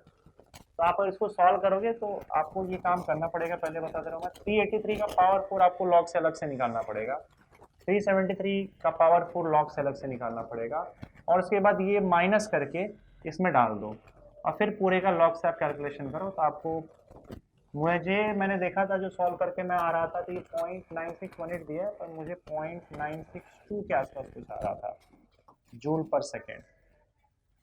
Q/T है ना, तो जूल पर सेकेंड आएगा, और जूल पर सेकेंड को आप वैट भी लिख सकते हो, तो 0.962 वैट ये मेरा आंसर आ रहा था, आप देख लेना यही आंसर आएगा। आगे बढ़ते हैं। Energy is emitted from a hole in an electric furnace at the rate of 20 watt watt मतलब joule per second. When the temperature of the furnace is 727 degree Celsius, what is the area of the hole. ठीक है, energy निकल रहा है एक particular whole से, किसी furnace के होल से 20 वैट के रेट से, रेट बोला मतलब क्यू बाई टी, तो इन्होंने क्यू बाई टी का वैल्यू देके रखा हुआ है 20 वैट। 20 वैट मतलब 20 जूल पर सेकेंड, इतना हीट निकल रहा है, एमिट हो रहा है। और फर्नेस का टेम्परेचर देके रखा हुआ है 727, मतलब 273 ऐड करोगे इसके अंदर तो ये हो जाएगा आपका 1000 केल्विन। 1000 केल्विन का टेम्परेचर है और आपको होल का एरिया पूछा गया है। तो क्योंकि हीट एमिट हो रहा है तो यहाँ पे हम एमएससी पावर का फॉर्मूला यूज कर लेते हैं और मान के चलते हैं, क्योंकि ई का कहीं वैल्यू, स्मॉल ई का वैल्यू मेंशन नहीं किया, हम मान के चलेंगे कि ये एक ब्लैक होल है, ब्लैक बॉडी रेडिएशन ही है, या फिर ब्लैक बॉडी मान के चलेंगे उस होल को। तो ब्लैक बॉडी मान के चलोगे तो एमएससी पावर का फॉर्मूला हो जाएगा सिग्मा टी रेज टू 4 और आर का वैल्यू हो जाएगा आपका Q upon 80 is equal to sigma T raise to 4।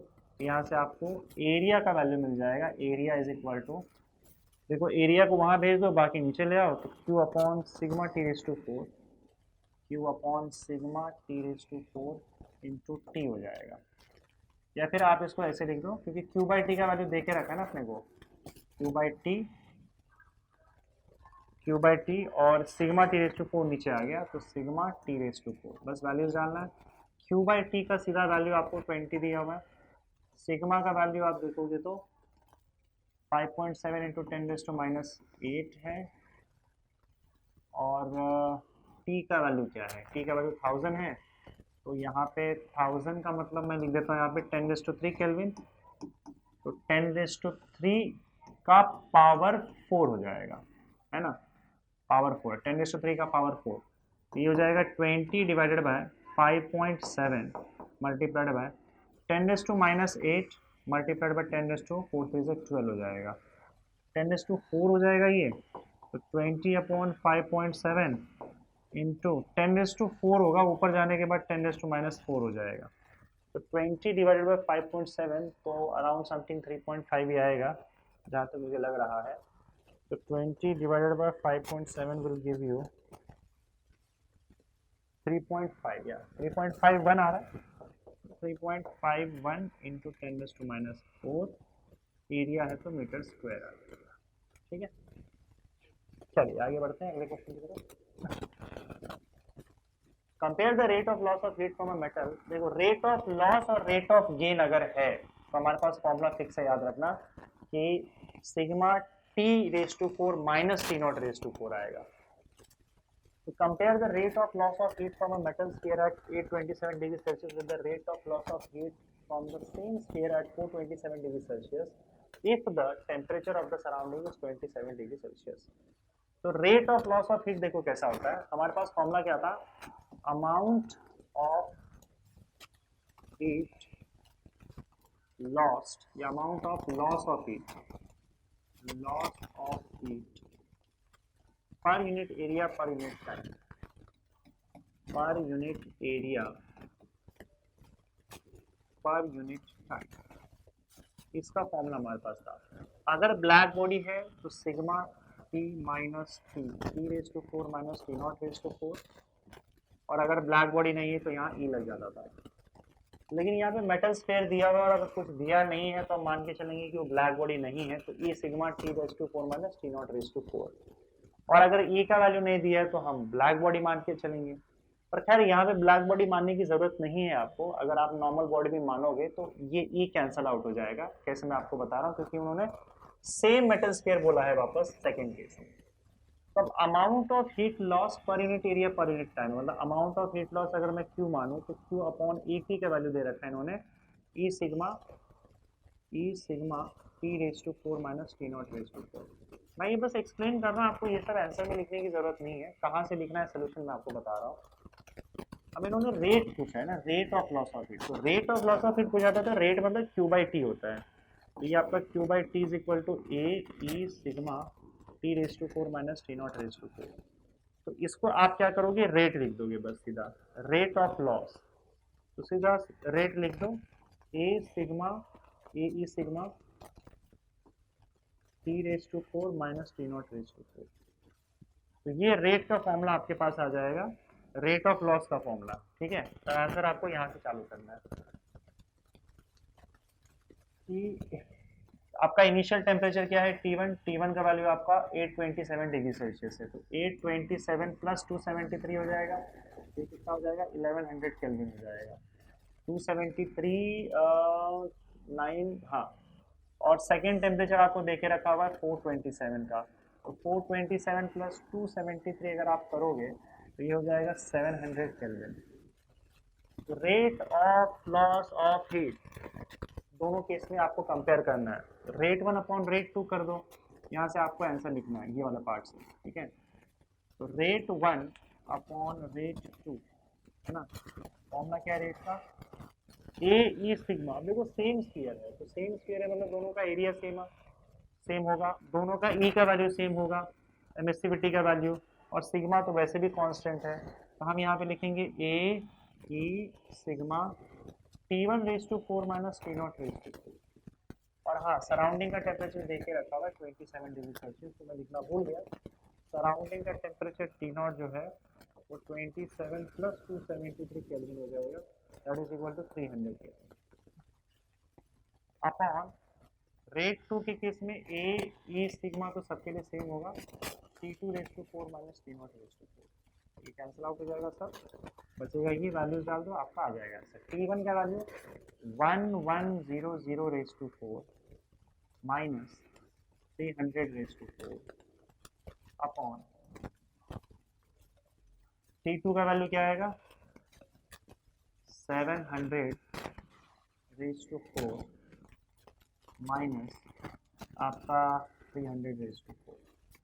अब देखो सब में 2 जीरो तो सब में है ना, तो आप अगले स्टेप में क्या कर सकते हो, 2 जीरो कॉमन लेके कैंसिल आउट कर सकते हो, मतलब सब में से 100:4 का अगर वैल्यू आपने कॉमन लेके कैंसिल आउट कर दिया तो 0 0 सबका हट जाएगा, 2 0 सबका हटा सकते हो आप, तो 11:4 माइनस 3:4 अपॉन 7:4 माइनस 3:4, ये थोड़ा सा सिंप्लीफाइड हो जाएगा। तो 11 का पावर 4 अगर हम देखें तो 11 into 11 into 11 into 11 will give you 14641, 14641, ये होगा 14641, और यहाँ पे आपका 3 का पावर 4 जो होता है वो 81 हो जाएगा, 3 3 9, 9 9 से 81, माइनस 81 आ जाएगा ऊपर, और 7 का पावर 4 जो होगा 7 into 7 into 7 into 7 will give you 2401। मेरे हिसाब से इसको लॉग से नहीं भी करोगे तो भी काम चल जाएगा, पर हाँ इसके बाद शायद लॉग आपको यूज करना पड़ेगा क्योंकि फिर ये डिवीजन काफी कॉम्प्लिकेटेड हो गया। 14641 minus 81 will give you 14560 divided by 2401 minus 81 will give you 2320। तो इसका आंसर आपका क्या आ जाएगा 1456 डिवाइडेड बाय 232, 6.27, 182:29 आ रहा है, पर ऐसे लिखने की जरूरत नहीं है, आप डायरेक्टली कैलकुलेट करोगे और ये आंसर आ जाएगा आपका 6.276 आ रहा है यहाँ पे, रेट 1 अपॉन रेट 2 अपॉन 1, तो आपका जो रेशियो आएगा वो रेशियो आएगा 6.276:1। आई थिंक इसको सॉल्व करोगे 182 divided by 29 will get the same thing 6.276, पर आपको इस फॉर्म में लिखना है, नीचे आपका 1 आना चाहिए, तो पूरा डिवाइड करना है आपको, तो ये रेशियो आ गया आपका 6.276:1। चलो आगे बढ़ते हैं अगले क्वेश्चन पे। Compare the rates of emission of heat. अच्छा देखो यहाँ पे रेट ऑफ लॉस नहीं बोला, यहाँ पे क्या बोला, रेट ऑफ एमिशन बोला है, इसका मतलब आपका एमिशन का रेट ये जानना चाहता है। Compare the rates of emission of heat by black body maintained at 727 degree celsius and 227 degree Celsius if the black bodies are surrounded by an enclosure at 27 degree Celsius, what would be the ratio of their rates of loss of heat. अच्छा बाद में rate of loss of heat भी पूछ लिया है, तो पहले तो रेट ऑफ एमिशन पूछा है, दूसरा रेट ऑफ लॉस पूछा है। तो आप देखोगे तो रेट ऑफ एमिशन के केस में क्या होगा, आपका एमएसवी पावर यूज होगा। एमएसवी पावर का फॉर्मूला क्या होता है, एमिसिव पावर का फॉर्मूला होता है, ब्लैक बॉडी है तो सिग्मा टी रेज टू 4 और यहाँ पे Q अपॉन ए टी आ जाएगा, तो that is equal to sigma T raise to 4। Q by T आपका रेट होता है ना, तो Q by T is equal to A sigma T raise to 4। ध्यान रहे कि जब रेट ऑफ एमिशन पूछा जाए, रेट ऑफ एमिशन अगर पूछा जाए, रेट ऑफ एमिशन अगर पूछा जाए, ध्यान रखना कि यहाँ पे ए सिग्मा टी रेज टू 4 आएगा, तब आपका ये वाला फॉर्मूला नहीं आएगा। ये वाला फॉर्मूला मतलब rate of loss of heat का होता है, या rate of gain of heat को अगर इंटरचेंज कर दो तो रेट ऑफ एमिशन वर्ड अगर यूज किया जाए तो फिर आपका सीधा ये फॉर्मूला आ जाएगा। सबसे पहले हम लोग रेट ऑफ एमिशन की बात करेंगे। तो फॉर रेट ऑफ एमिशन,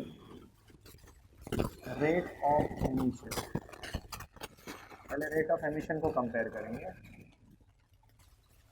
तो यहाँ पे आप देखोगे तो पहला टेम्परेचर आपका 727 है और दूसरा 227 है, तो T1 आपका जो होगा 727 प्लस 273 हो जाएगा और इसका वैल्यू आपका आ जाएगा 1000 केल्विन, और T2 का वैल्यू जो होगा आपका वो होगा 227 degree Celsius. 227 plus 273 will give you 500 kelvin. If the black bodies are surrounded by an enclosure at 27 degree Celsius, तो बात की बात है, इसका आपका सराउंडिंग टेम्परेचर 27 डिग्री सेल्सियस दिया हुआ है, तो 27 प्लस 273 300 केल्विन आएगा। तो वो यहाँ पे यूज तो नहीं होगा उतना, क्योंकि यहाँ पे रेट ऑफ एमिशन बोला गया। तो रेट ऑफ एमिशन आपका रेट 1 अपॉन रेट 2, पर ये रेट ऑफ एमिशन है, याद रखना है। इसका फॉर्मूला क्या आएगा, A sigma T raise to 4, A sigma T1 raise to 4 upon A sigma T2 raise to 4। ये आपका T1 अपॉन T2 का पावर 4 हो जाएगा, that is equal to T1 का वैल्यू कितना है 1000 है अपॉन 500 है, का पावर 4 है, तो 0 0 0 0 5 2 जा, तो यहाँ पे आपको रेट 1 अपॉन रेट 2 का वैल्यू क्या मिल जाएगा, 2 का पावर 4 मिल जाएगा, दैट इज इक्वल टू 16। तो रेशियो आपका क्या आ गया, दोनों का रेशियो 16:1 आ गया। ये रेट ऑफ एमिशन है। अब हम लोग आगे बढ़ेंगे और सेकेंड पार्ट में क्या पूछा गया है, rate of loss, what would be the ratio of their rates of loss.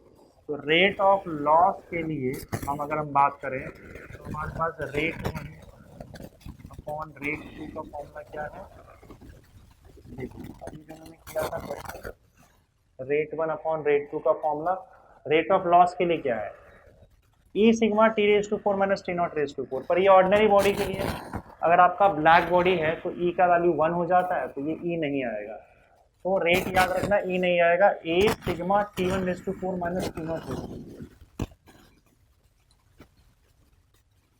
A sigma T1 raise to 4 minus T not raise to 4 चला गया, डिवाइडेड बाय, क्योंकि बॉडी सेम है तो एरिया सेम होगा, बस temperature T2 raise to 4 minus T not raise to 4 आ जाएगा। ये सब कैंसिल आउट और वैल्यूज डाल दो आप।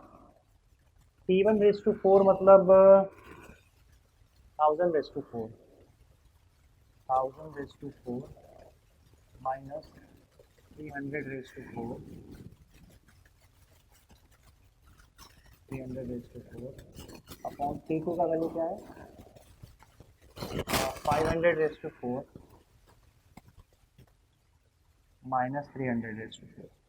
अगेन आप देखो सब में पावर 4 है और सब में 2 0 तो कॉमन है, तो आप 2 0 हटा सकते हो, पावर मतलब 100 का पावर 4 कॉमन है, 2 0 हट जाएगा सब में, तो आपका जो वैल्यू आएगा वो आएगा, इसमें कितना बच जाएगा, 10 का पावर 4 बच जाएगा, माइनस यहाँ पे 3 का पावर 4 बच जाएगा, अपॉन इसमें 5 का पावर 4 बच जाएगा, माइनस यहाँ पे फिर 3 का power 4, that is equal to 10 का पावर 4 मतलब 1 0 0 0 0 माइनस 81 अपॉन 5 5 से 25 25 25 625 625 माइनस 81। इसको आप सॉल्व कर लेना, आपको आंसर मिल जाएगा। 10,000, 10 into 1000 minus 81 will give you 999919 divided by 625 minus 81 will give you 544. 9919 divided by 544 is 18.23 ये रेशियो हो जाएगा पर 18.23 तो ये रेट ऑफ लॉस का आंसर यहाँ पे देके रखा हुआ है, रेट ऑफ एमिशन का 16:1 आ जाएगा। ओके, बढ़े आगे अगले क्वेश्चन की तरफ। 60 watt filament lamp loses all its energy by radiation from its surface.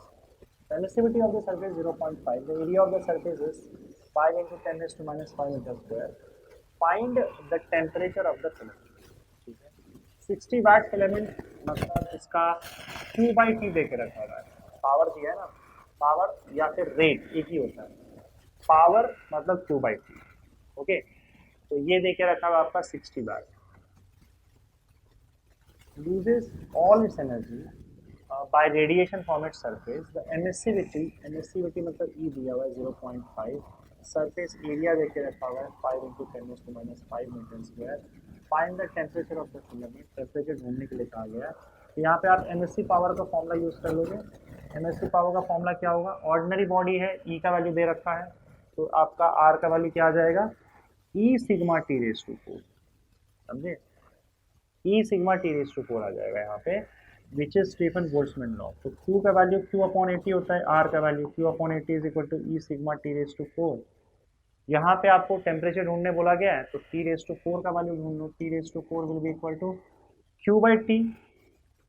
Q by T into A, Q by T into A into E into sigma.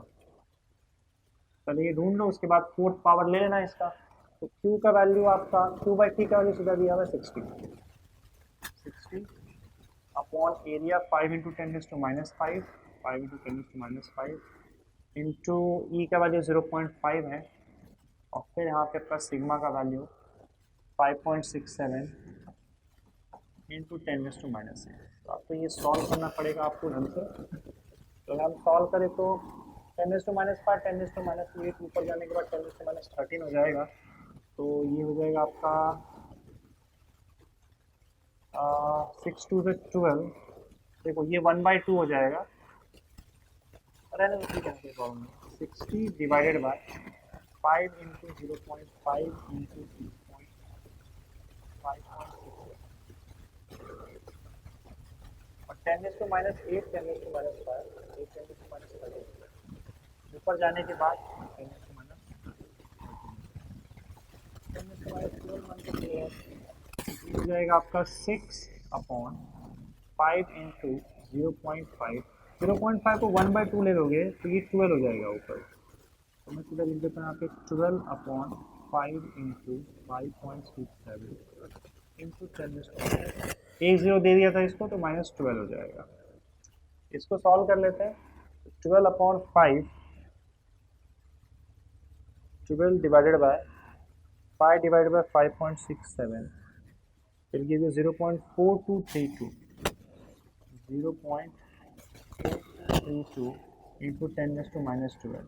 अब ये आपका t का पावर 4 है। अगर आपको t चाहिए तो इनका फोर्थ पावर लेना पड़ेगा।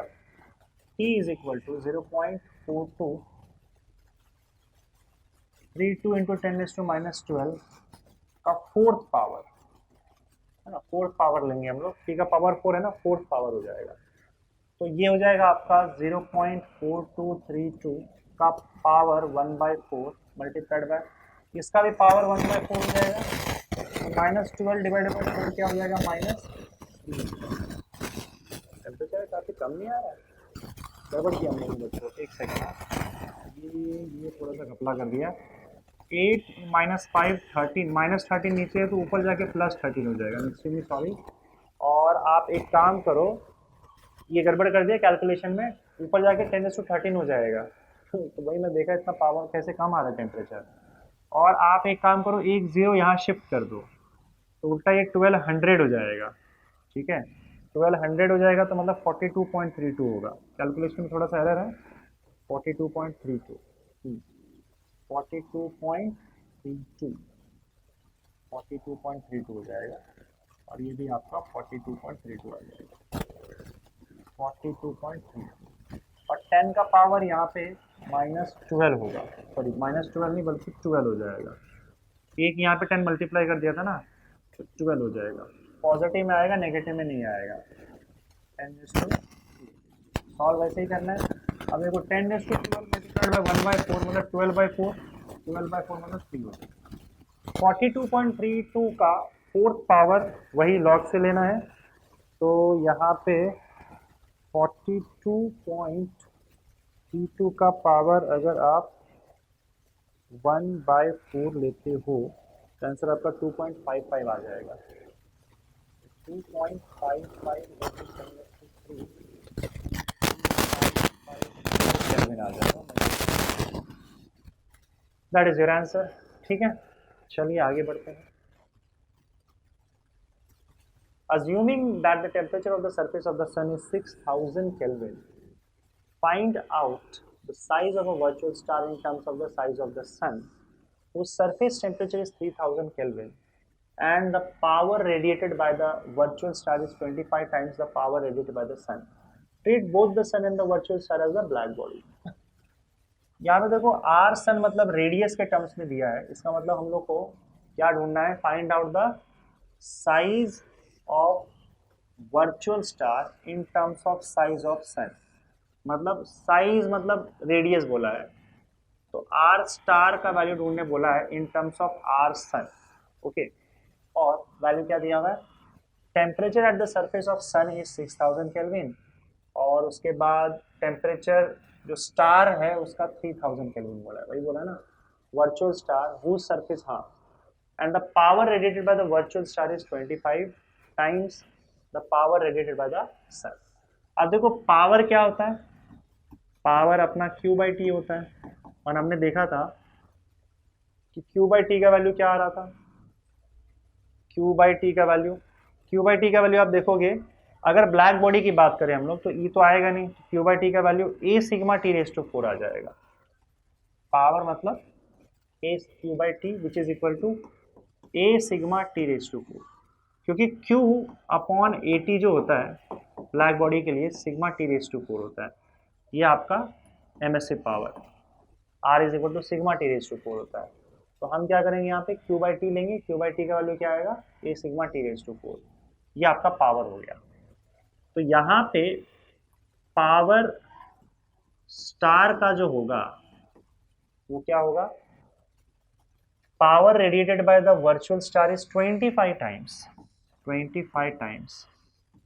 Power radiated by sun. तो पावर Q/T होता है, और Q/T का वैल्यू क्या होता है, A सिग्मा T⁻4, ये हो जाएगा आपका स्टार का, is equal to 25 times A sigma T⁻4 of sun का।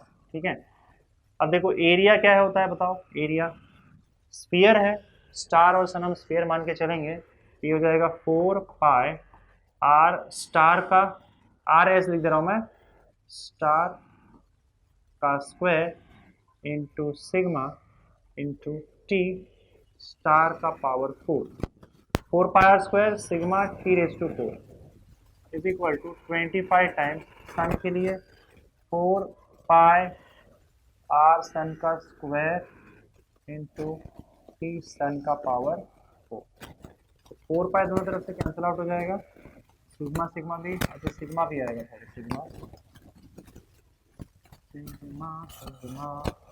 सिग्मा भी आएगा, तो सिग्मा भी गया। अब देखो आर स्टार का square, R square into T star का टी कितना है, सन, ये तो सन का हो गया और ये आपका स्टार का हो गया, तो स्टार का 3000 केल्विन है, तो आर स्क्वायर का स्टार इंटू 3000 का पावर 4 हो जाएगा, is equal to 25 multiplied by R sun का स्क्वायर, और सन का कितना टेम्परेचर है 6000, ये 6000 का पावर 4 हो जाएगा। ठीक है, अब हमें क्या चाहिए, आर स्टार चाहिए, तो आर स्टार का स्क्वायर आर स्टार का स्क्वायर, और ये आर सन का स्क्वायर नीचे लेके आ जाओ, डिवाइडेड बाय आर सन का स्क्वायर इज इक्वल टू क्या आएगा बताओ, ये नीचे लेके आ गए, 6000 का पावर 4, 3000 का पावर 4 नीचे चला जाएगा इसके, तो 6000 अपॉन 3000 ले लेते हैं और होल पावर 4 ले लेते हैं, ठीक है। दूसरा यहाँ पे 25 पहले से अवेलेबल है, तो 25 भी आ जाएगा यहाँ पे। अब इसको सॉल्व कर लोगे तो ये गया गया गया गया गया गया, 6 6 36, 36 इंटू 36 कितना होता है, एक काम करो 36 इंटू 36 ही रहने दो, क्योंकि हम स्क्वायर रूट भी लेंगे ना, 36 इंटू 36 इंटू 25, 6 6 36 इंटू 6 6 36, तो 2 बार 36 आएगा, 3 का पावर 4 क्या हो जाएगा बताओ, 3 3 जा 9 मल्टीप्लाइड बाय 9, 9 1 जा 9 4 जा 9 1 जा 9 4 जा, तो यहाँ पे आपका क्या आ जाएगा, 4 4 जा 16 मल्टीप्लाइड बाय 25। अब आर स्टार का स्क्वायर अपॉन आर सन का स्क्वायर ये आया, स्क्वायर रूट लोगे तो क्या हो जाएगा बताओ, R star upon R sun will be equal to square root of 16 into 25, that is equal to 4 into 5, that is equal to 20। तो R star upon R sun कितना हो गया 20, इसका मतलब क्या, R star will be equal to 20 times R sun, यही relation हमको निकालना है। चलिए आगे बढ़ते हैं बच्चों अगले क्वेश्चन की तरफ। अब ये एमसीक्यूज के क्वेश्चंस हैं, मुझे लगता है 1 से 2 क्वेश्चंस होंगे तो उसके बाद आपका खत्म हो जाएगा। तो यहाँ पे देखो सीधा दिया हुआ है ए का value, coefficient of absorption, reflection दिया और आपको कोएफिशिएंट ऑफ ट्रांसमिशन निकालना है। तो फॉर्मूला सीधा A plus R plus T R is equal to 1, ये तो बड़ा सिंपल है। ए का वैल्यू 0.72, आर का value 0.24 plus T R is equal to 1, तो टी आर का वैल्यू आ जाएगा 1 minus 0.72 minus 0.24, that is equal to 1 minus 72 का कितना हो जाएगा 0.96 हो जाएगा, तो ये हो जाएगा आपका 0.04, option okay. Next, the ratio of emissive power of perfectly black body at 1327 degree Celsius और 527 डिग्री सेल्सियस, ब्लैक बॉडी का एमिसिव पावर इस दो टेम्परेचर में निकालना है।